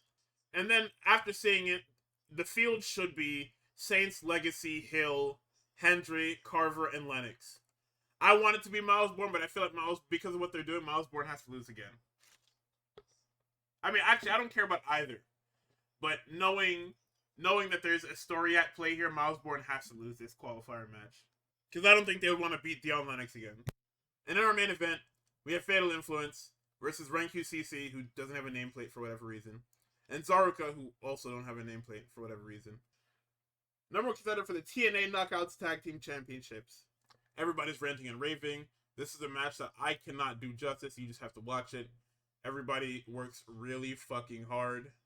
Like this is fucking. It's just awesome, man. Everybody's having a good time. I feel like the weakest person in this match is Sol and Zarya, are the weakest people. But of course, because Zarya are the darlings of this fucking company, apparently. They end up winning. Hell yeah.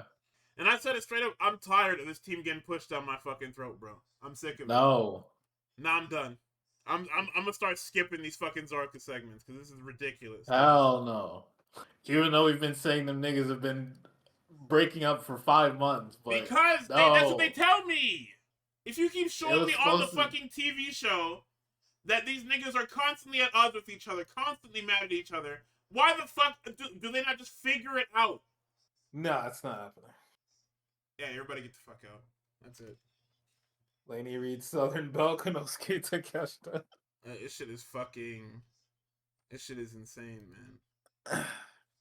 I wasn't watching her on Level Up, but I did see that first match she had with JC, and I was like, hold on, we might have something here. And now to be proven right it's fucking awesome. Like, I love these things. I'm not watching whatchamacallit, by the way. You will never get me to watch fucking Evolve on purpose. I'm sorry. You could show me Charlie Dempsey all you fucking want on there. I'm not doing it. Why is he there? Because they fucking hate him, dude. Oh my god. They probably think he's fucking boring because he isn't whatchamacallit. Because he's not fucking Shiloh Hill. Dweeb. He doesn't walk around with a chain around his neck. Yeah, Jasper Troy. Not watching Callie Armstrong and Kendall Gray is crazy. Yeah, it's pretty crazy. I'm not gonna do it.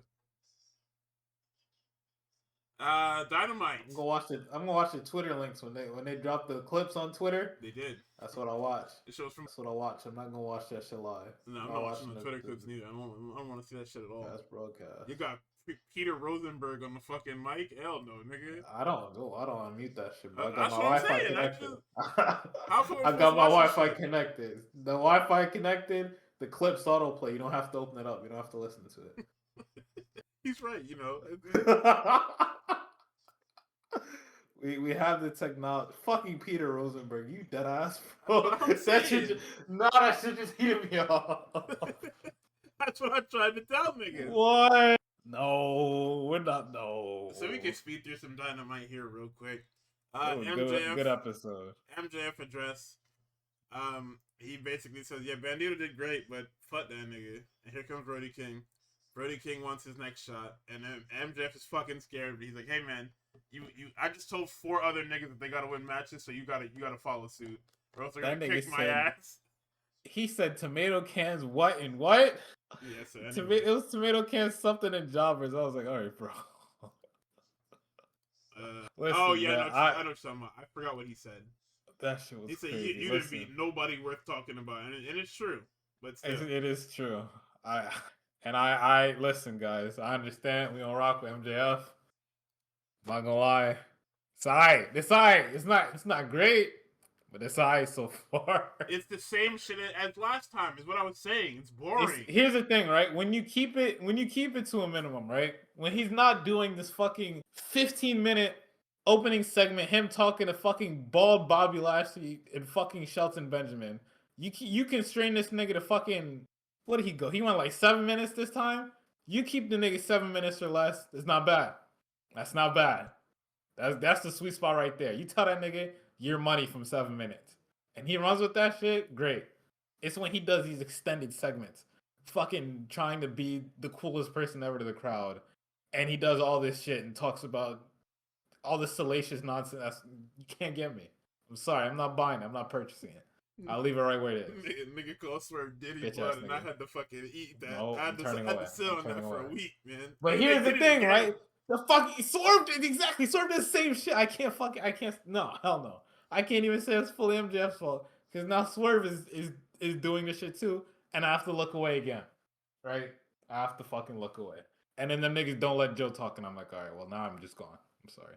But when he doesn't do all that stupid bullshit, it's pretty good. It's pretty good. I like the way he put over Brody King in this segment. Shit was funny. But this is what I was saying about Brody King. Is like, you're clearly heating him up for something, so why doesn't he beat niggas? Like, you literally had him beat fucking Putty Patroller, so MJF could just say that he's beating nobody. I mean, that's what they're doing, I guess, is beating Putty Patrol on my title shot. Nah, go fight some real niggas. Fuck niggas. So now we're about to get some fucking. We're about to put this nigga Brody King up against some fucking hoopers, bro. These matches are about to be. Yeah, he's gonna fight the Beast Mortos and beat him in like fucking 8 minutes. Oh my god, not the Beast Mortos again. He's gonna kick it. He's gonna kick the shit out of Hechicero because fuck Hechicero. I'm so fucking pissed off. They did this shit to Hechicero again. Like, it's just so stupid. Can we get some other niggas to fight? I hate that they do this to Hechicero. And it's just a problem with the company because, you know, I'm an AEW mark, so I'm allowed to say this, right? These niggas have so many hoopers, right? These niggas it can be a fucking result you don't agree with in the fucking slightest. But the match is some of the greatest shit you've seen. So you're like, you know what? I keep telling you, Hechicero is the greatest wrestler ever until the match has to end. The fucking the main event of this match is one such case. Well, I don't like the result at all, but it's a really great match. So I'm like, you know what? I don't give a fuck. And that's what this Brody King MJF match is gonna be if we do get to it. Shit about to be fire. And then the end happens and it's like, fuck you, nigga. But then you remember the rest of the match, it's just like, I'm not gonna lie. Yeah. Cause we already know what the year looks like already. Tony Khan already laid out the 6 months. Yeah. He said we got MJF versus the literal top of the top in Samoa Joe. MJF versus everybody. He's going to escape and survive all those matches. And then he's going to get put on his head and neck by Street Fighter 6's Kenny Omega. Yep. What the fuck, Tony Khan? Why would you tell me this in January? Yeah, like making me wait for fucking like nigga making me wait for Omega and fucking MJF at like All In or whatever the fuck. It's insane. Whenever the fuck this is gonna happen. Like that's so legal. And this was the evil, right? Of AEW having like 4 pay-per-views a year. Is that I would literally have to wait. Like, things would happen at TV specials, but I would have to wait for the pay-per-views. And the pay-per-views were like 3 to 4 months between. Yep. They were literally quarterly pay-per-views. They gotta go back to that shit. I'm not gonna go with you. I don't think he has the steez for it now. He's got too many niggas on his roster. That is true, but the fucking pay-per-view crowd's starting to piss me off, so you might have to start reprimanding niggas like you're a school teacher. Oh, you niggas want to be bad? No recess for you, bitch-ass nigga. Sorry. Yeah, pretty much. Even if it's you want to be fucking good. They're gonna force him into a match with Ben. No, hell, that's evil. Don't fucking do that. Ibu saying that Saints and whatchamacallit, Saints and Ego should have taken the Theory and Logan Paul spots. And I'm not gonna disagree with him, but bro, everybody was saying that shit. He better get the fuck on, bro. No, I know, but it's just very fucking funny that it's just like How did we end up with Logan Paul and fucking Austin Theory, man?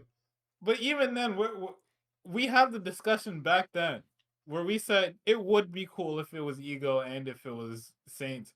But the issue is, if they were in that group, they were getting no mic time. They were getting no mic time. Yeah, they weren't going to be allowed to do anything cool. They would have just been fucking stand-ins for whoever the fuck. Yeah, and that would have been just like Ego's time in AEW, where he was like a hot acquisition, and then he became just another guy in multiple stables. Yeah.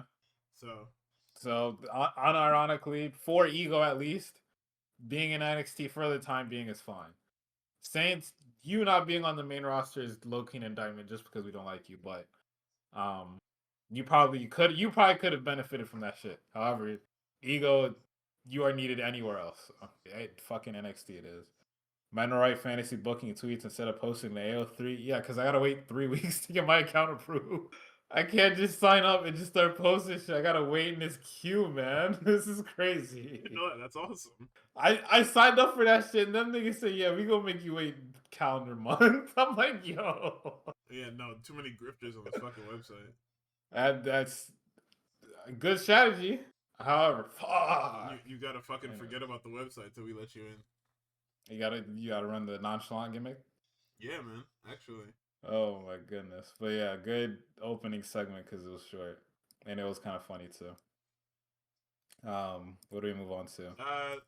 Renee Paquette. We have the mini thing here where Jet Speed and Hangman are talking about their success and that the other two have matches and Hangman doesn't have to do anything till Saturday. So everybody gets their asses beat. Except for Swerve, you know how it is. Let's see. In our opener, we've got Speedball and Joe. And this match pissed me the fuck off, man. Did it? Yeah, man, because what the fuck? Oh, never mind. I know exactly. Why Speedball can't just lose, bro? Yo, That's what I'm talking about. I remember, I was like, damn, I was thinking the first 5 minutes, so I was like, the match is pretty good, and then I remember the rest of the fucking match. Whoever bald-ass ref is, he wasn't bald. Fuck, if it was the bald guy, fucking Shibata and Hook would have been thrown out immediately. Them niggas were on bullshit the entire match, bro. What the fuck was going on? It was the most egregious interference. It's literally TNA level interference. Literally. This shit is fucking unfortunate. Which is disgusting because the match was good when it was just Speedball and Joe beating the fuck out of each other. Nigga, that chop that Joe hit. Oh yeah, that fucking shotgun blast to that nigga's chest. Oh my god. Yeah. That was one of them ones. And the nigga started barking at somebody in the crowd. I was like, what? Joe, you're so cool, big bro. That shit was fucking awesome, man. And then you have Shibata and fucking bam, Shibata hits the fucking combo again. He adds the shin breaker in to the end too. Oh my gosh, Shibata, you so tough, when we were watching. Bro. Where the fuck is fucking Jet and Hangman? Hello? Nah, Speedball. The show. Speedball told Kevin to stay in the back. You gotta focus on. Man, they are whooping your ass out here. This shit was type crazy, bro. And even if it wasn't, bro, no, because I can understand. Okay, a little bit of interference, bro. They were basically They were dropping this nigga on his head. Nigga, they were in the match. They were in the match. It was 3v1. They were doing hot tags and everything. Even if Kevin was like, all right, I'm gonna stay in the back, focus on my shit. And Hangman was doing whatever Hangman does. This nigga was enjoying the fuck out of that catering. These niggas have friends on the roster that probably don't like the fucking ops. Jet is doing fucking squats, and Hangman is watching the TV, eating a fucking ham sandwich, watching Speedball get turned inside out. Shit good as hell. Bro, anyway, we get that muscle buster for 3. This match was fucking good, but it had the most egregious amount of interference anybody has ever seen. Like, this is a heel's heel if I've ever fucking... Shit, it's funny as fuck. Because this nigga's just brawling around, and everybody's just getting their ass beat. Like, this fucking bin lid gets the most amazing amount of mileage as niggas is getting thumped on the head with this fucking thing. Bro, I think if you rack up all the damage that was done to everybody, Rocky Romero is number 1. Yeah. They sat there and they beat the shit out. Good, nigga, fuck him. Oh my god, bro. Moxley's definitely a close second, though. He did it to himself. In the most Moxie fashion, he did it to himself. Yeah. Like, I'm not counting critical barbed wire fucking oak tag from you, bro. Nigga cheating with damage multiplier. You know what that is? That's like ending up between two fucking bumpers in Smash Bros, man. Move. I'm not worried about that. You cheating ass nigga. Let's see. Marina gets a huge spot with Archer, where she basically climbs on, ends up in a powerbomb position, gets into a triangle, and then when she slips out and slips under, Moxley hits a cutter, like the cleanest fucking sequence ever. That shit actually got me hyped. I'm not gonna lie. Moxley gets chokeslammed on the damn barbed wire board with the glass and the thumbtacks. Yuta gets chokeslammed through the timekeeper's table. Archer then has Yuta dead to rights on the stage, is about to throw him off, when Pac on crutches because Darby Allin is literally a fucking idiot. Fucking dude, Yuta, Danny D. Evil this is, bro. You had nothing to do with the Death Riders, and you killed Pac for no reason. Now I gotta go into war with these little fucking freaks with Pac with no leg, man. Niggas took out Vegeta, so I gotta go in. Not Vegeta, fucking. Niggas took out Piccolo, so I gotta go into war with fucking TNA option, bro. I'm telling you, if you get Garcia and fucking Yuta to do the fusion dance, that's Gotenks right there. Oh my god. Shit is fucking ridiculous, bro. Fucking, Darby Allin is so fucking selfish, man. Like, you were out, bro. You beat the Death Riders in every type of competition. What do you mean you need to beat Pac? Go back to the mountain, you little freak. I ain't never beat that nigga before. I gotta beat him, bro. Fuck, man. This shit is so stupid. We're in wartime, and Pac has to be on fucking crutches because you couldn't control yourself. Lance Archer with this garbage lid just fucking casually smacking you upside his murdering every dude. Archer is a fucking problem. Like that's what's so fucking cool about Lance Archer, is that he's a guy that knows his spots and is able to still be a huge domineering guy. Fucking Pat Claudio Bros move, man. That's so funny. They had to send the fucking what is it? The crutch, the fucking jumping crutch attack. That shit was so tough. They had to, bro. That Lance Archer shit is rough. God, Vegeta Piccolo Bros move, nigga. I'm so moved, man. This shit is crazy, bro. Trey Miguel is back in TNA. Fuck! Yeah. Dude, we just got him out of there, man. Fuck! Bro, because if you niggas sign Gallus to our Ring of Honor contracts, I'm gonna be so fucking mad. Because if we can sign the fucking coffee pedophile bros, go get Trey Miguel back now.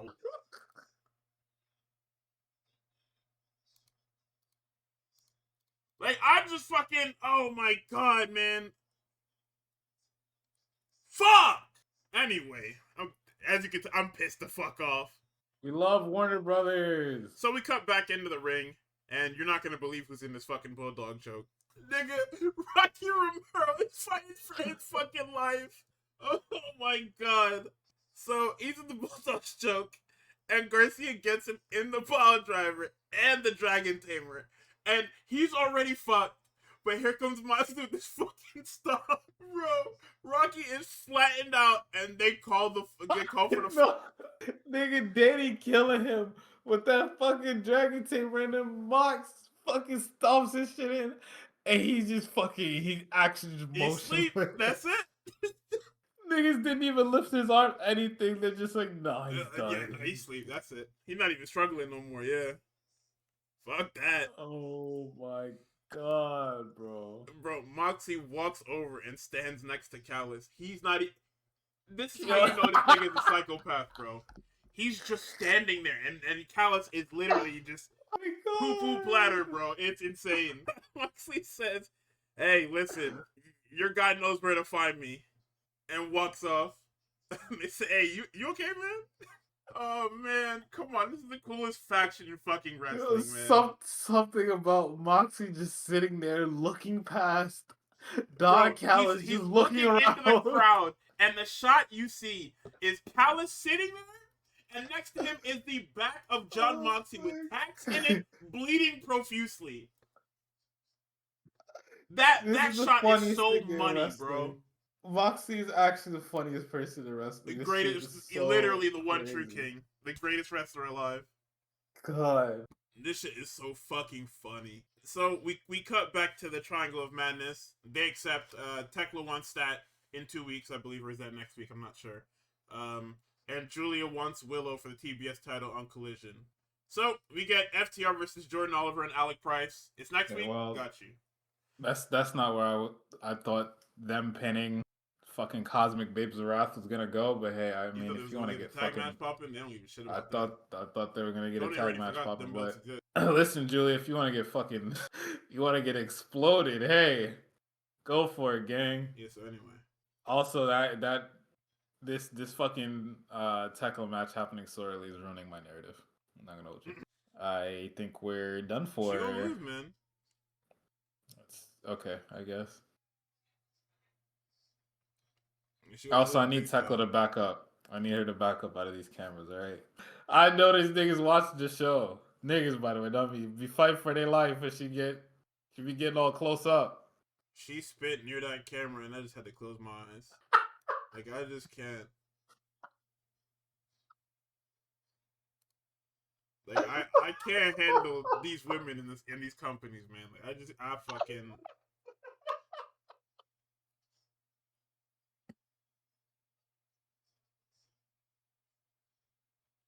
Like, I'm no better than any other man on this planet. You niggas cannot start spitting at these cameras and doing what it is that y'all do and expect me to be fucking normal. Like, I cannot fucking handle this shit anymore. Everybody just fucking cut it out. Oh my goodness. All right. This week in particular was crazy. I don't know what was in the air. Everybody on this show, up and down, if you were a woman, you were just fucking around with everybody. Like, what? Come on. FTR and Jordan Oliver and Alec Price was fucking awesome. This is another part cool as fuck. Where you guys have to watch it. I can't do it justice because Oliver and Price were literally moving. It's what I was saying about the Javon Evans and Leon Slater match, except like FTR was going from like this was literally we seen you niggas before. Because FTR was going for all they tried to hit Power and Glory. They tried to hit everything, and Oliver and Price were like, yeah, we're not falling for that, man. We fought y'all before. We know what y'all are about. Niggas said catch the white boys get a little motion. And the only reason they lost was because niggas ended up getting caught in that fucking big rig. Everybody gangster till you get caught in the fucking shadow machine. You know what's crazy? We still ain't seen Angelo Parker since last year when he got fucking face down on the fucking canvas. And Matt Menard is profusely bleeding from his face. Bryce is watching this nigga get pile driven into the ground repeatedly and not calling the match. He forces these niggas to pin him. Oh my god, the pin is crazy. Like, bro, he's dead. What do you think the fucking pin matters for? Oh my god, why's that guy was bleeding because it's his thing? Did Stoke use the fucking donation money on a wheelchair and some shoes? Maybe. I mean, he's had the shoes, the wheelchair. I think he made some augments. I mean. Oh my god, bro. You went to the website? I mean, if he posted a screenshot, I need to go to the website. Although I might have to. That's my tag team of the year. I have to physically support them. Nigga is so stupid, man. This match was fire, bro. I loved it. No, I'm not gonna lie. FTR, I'm telling you, FTR is them niggas, bro. People can act like FTR is boring all they want. I'm not here for it. I'm not listening to that. When you niggas say shit like that, it's noise to me. I'm not listening to that. FTR, top guys always. Come on now. This is where we get that Babes of Wrath promo where fucking Harley Cameron is licking Statlander's fucking fingers. She like that, bro. What is happening here? And then niggas asked the regular question on Twitter, right? They're like, why is she like this? And then Willow Nightingale responds, because she a little freak, man. It's just like, okay, dog. Whatever you say, big bro. Fuck. Oh, yeah. Jordan Oliver and Alec Price are not all elite, by the way. Like, before the night was even fire. Hell yeah. Hey, you know what? Just for that. Was licking fingers and shit. We just fucking go next. I am glad that she stopped the channel. I'm not going. I fuck with the tag team. We gotta cut that shit out though. Save man.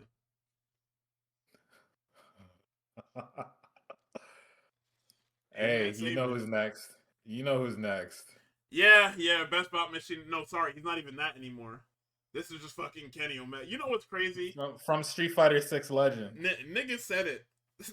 Kenny Omega, the fact that he's not doing the washed allegations, he don't got diverticulitis like that no more. His knee work, it's up for you bitches, man. Once it get warm outside, it's up for you niggas, bro. Nigga moves to Florida, bro. He moved to. He's here now. He lives here now. Oh, I might be incorrect, but were those niggas from the corner not fighting in people, or am I blind? I mean, Jabeli was at the show, so Okay. I wouldn't be surprised. I wasn't even paying attention. I didn't see that. I didn't stop to look, but I'm just gonna assume that those are CEO niggas probably. But yeah, no, fresh off of doing mocap for Street Fighter 6, go watch that Alex trailer. It's cool as fuck. Plenty of fucking wrestling things in there. It's a wrestling character, so plenty of wrestling shit. I have the theory, and I could be wrong. Is Alex's theme song not supposed to be a Tanahashi like tribute? I mean, it could be. I feel like I can't prove it all the way. It's very much New Japan adjacent because Jam Project and all of that. Yeah, and then the hook is also Go Alex, Go Ace. I feel like make a little case for that, but yeah, no, I nigga did a bunch of stuff for Street Fighter. That shit came out yesterday, and then he had a match yesterday too. He's so tough, big bro Kenny. And then he goes on to fight Josh Alexander. Yo, also Taz is back on commentary. Niggas heard my prayers. Excalibur, thank you. Weapon. Excalibur, fucking Danielson, thank you for holding it down. My goat is back. Biased as fuck. Like shit, biased as fuck all night. Oh my god, I needed it. I forgot how much I missed like the hyper bias, but like fun bias. Oh my goodness. Oh man. But yeah, this match was crazy. Kenny said, I feel like $1 million, nigga. Match was $1 million too, nigga. Yeah, he put his best foot fucking forward. Him and fucking Alexander did that goddamn thing. That boy said, there is not one of you Callis family niggas that could beat me as I am now. I said, Jesus Christ. I expected the lights to go out because we still didn't get that Andrade match. It's coming. I don't know where it's going to be at. So we get Megan Bayne and Penelope Ford versus the Timeless Love Bombs. We got a really scary spot where Megan ends up throwing Mina Shirakawa over the top rope and basically over Toni Storm. Yeah. So she accidentally got the Darby Allin bump. And niggas had to make sure that she was alright basically the rest of the match. But as you know, I don't even remember who won. I didn't write this down for whatever reason. It was Megan Bayne Penelope Ford because fucking they were paying Mina Shirakawa. Marina sent fucking Mina to hell. And then they F5. No, she sent Tony to hell. Fucking slept her on the outside, hit her with that mother's milk. Right, okay, yes. And then, because I remember niggas saying that, why the fuck did they, are they continuing to pin Mina? And it's like, well, why do you fucking think? True. That is true. Oh, hey, I also didn't realize. I was like midway through the match and I'm like, wait a minute, nigga. Penelope Ford's back. Welcome back, Penelope Ford. Yeah, man. And then I was like, damn, I miss Aminata. Hopefully she comes back soon. That one's going to take a little bit longer, so we just got to be patient. Yeah. And in our main event, the fucking, oh my god, Hoop Dreams. Nigga, Swerve Strickland and the Jet, Kevin Knight, in a main event that niggas are gonna remember for the year. Yep. Wow, man. This was absolutely a star-making performance by Mr. Knight. Like, I'm not gonna lie, this nigga, Mr. Knight is greedy as hell, bro. Your first few months with the company. It's not greed. He's a growing man. Stop that. First few months with the company, you get a fucking Will Ospreay match. Fucking first big match of the new year, you get Swerve Strickland, like, nigga. And you win the fucking trios titles with Hangman Adam Page, you greedy fuck. Look at me, I go from one company to another. I get a fucking naturally made tag team. We ain't win shit because niggas don't fuck with us backstage, but we put our foot in every single match. I get to pin Okada in my first year with the company. Yes, sir. Niggas go 3 years without even touching an Okada match. I get that shit in year 1 and I pin him. Ooh. Evil greed. Howard, that's my guy, so we're gonna allow it. This shit This match. Oh my god. insane. Beautiful. Like, brother, that fucking house call anti-air. That's what That's crazy. Crazy niggas shit. called that out. I said, yeah, that's exactly what that was, man. Nigga, that fucking moment where Swerve also gets like thrown to the outside and Kevin Knight's just trying to fucking, he's looking for different ways to hit this nigga by jumping over the ropes, and Swerve's like, nah, nigga, I'm too smart for that. And then Kevin Knight goes fucking corner to corner over the fucking ropes. Yeah, on the Swerve. Him. It's so fucking good. Oh my god. Bro, like, niggas didn't catch it, and this was probably inadvertent, but on the coast to coast UFO splash, when Knight goes for the fucking pin, he pulls it, Swerve's legs back too far, and that's what goes on the fucking ropes. It most likely was intentional because those guys are good like that. But I think it was because fucking Swerve gets up and he hits him with the fucking, fucking pointing at my noggin shit. Man, he hit this nigga with that damn house call, picked him up, vertebreaker, picked him up again, big pressure. You're a fucking asshole, man. Fuck you, nigga. But look. Kevin Knight literally got stomped the fuck out, and Speedball couldn't even just lose. Speedball gets jumped. Speedball had to get jumped crazy style to lose. But Kevin Knight got hit with the fucking God combo. With the fucking Swerve God combo. Bro, that was a fucking dynamite, man. Fucking step up drop kick, nigga. Fuck. That shit is fucking awesome. Oh yeah, he did do that fucking apron step up front drop kick. You're a freak, man. You're back. He's so tough, bro. Jesus. Oh my god. The jet, bro, the jet. The fucking jet. Come on now. Nigga. What else is there's something else I really fucking like from this match. I can't even fucking remember. Damn, I deadass don't remember, but that shit was fucking. No, wait, this nigga continuing his fucking streak of coast to coast drop kicks, bro. Yeah. We not. Don't even worry about that. Also, funny as fuck, this nigga. Nigga, Swerve, you have locks, bro. Why are you trying to pour water on another man's locks? Are you crazy? Are you crazy? My retwist not for another 3 weeks, bro. You're trying to hold me, bro. Nah, this shit was fucking funny because Kevin Knight, I forgot what he did, but he started dancing, and I said it. I'm like, bro, he's gonna hit you.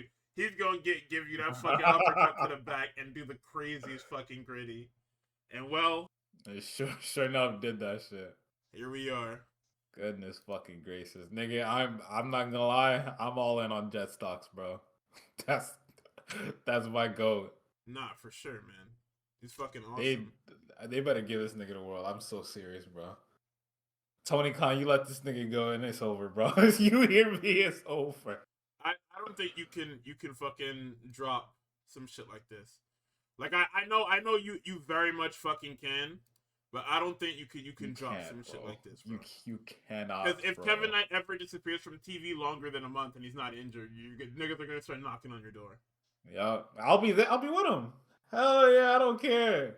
He gonna point me out in the crowd. You nigga, I gave you that Willow title. What else do you want? Hey, I'm a big bitch, bro. We need more. Everything this nigga deserves everything, bro. Such a fucking good wrestler, bro. Oh my goodness. And I bet you for a fact, I don't mean to do the tribalism thing, but I know for a fact they had this nigga try out for the WWE. You can't do that. You guys have to stop. They had him doing forward rolls and other types of fucking. No, and I find it funny because that's just what they do because they want to know what you're willing to fucking do. You can't do that though. You gotta go watch my tape, bro. Go watch my tape. Like them niggas don't care about who you are, unless you're like undeniable. Like when they had niggas like AJ and shit like that they're gonna debut on the main roster, they're not gonna force you to do that shit. But if you're gonna go to NXT. They're gonna fucking whatchamacallit. They're gonna make you do that stupid ass shit. But at this point, it's like you have to reevaluate that because now you're losing too many people, bro. Niggas let Ospreay get away. You nuts? Are you crazy? JC Mateo didn't have support. Oh my god. Maybe he should have done some forward rolls because look what we have him doing now. We don't have him doing anything. Yeah, okay, but he's still a guy on their TV show. Barely. At the very bare minimum of the word guy. Yeah. This nigga going back up and doing a sunset flip fucking oh my god. This shit is insane. What else happened? In other news, like somewhat tangentially wrestling related, I decided to I guess like I didn't not an experiment because I didn't really do anything, but RDC World, we're doing this fucking what's this website called Liu Fufu where you choose fucking between two different things and you pick which one you like and you essentially do a bracket. Them niggas did WWE finishers. And I just wanted to see a temp check of what the people I guess liked out of wrestling, right? And as you can expect, plenty of nostalgia shit. However, something truly remarkable happened. Okay. These niggas saw this nigga Ben. Ben was on one all night, right? I don't know what that nigga's problem was. He just had something to prove. He wanted to make the people laugh, and by golly, the nigga did it because I was crying. But I forget who. I don't know if it was Diamond Dallas Page. No, it was somebody else. But it was some finisher that was essentially just a fucking Fisherman's Buster pin combination, a perfect plex. That nigga Ben saw that shit, and he was actually as clean as fuck. And I'm like, them niggas saw a perfect plex. I don't know what the wrestler's name was. Oh, Mr. Perfect. But it was okay. I'm stupid as fuck. Oh, I'm young as fuck. Let's go with yeah, that. You're just young. That's literally it. Fucking Fisherman's Buster pin combination, and niggas popped off for that shit. And I'm like, what? I mean, listen, man.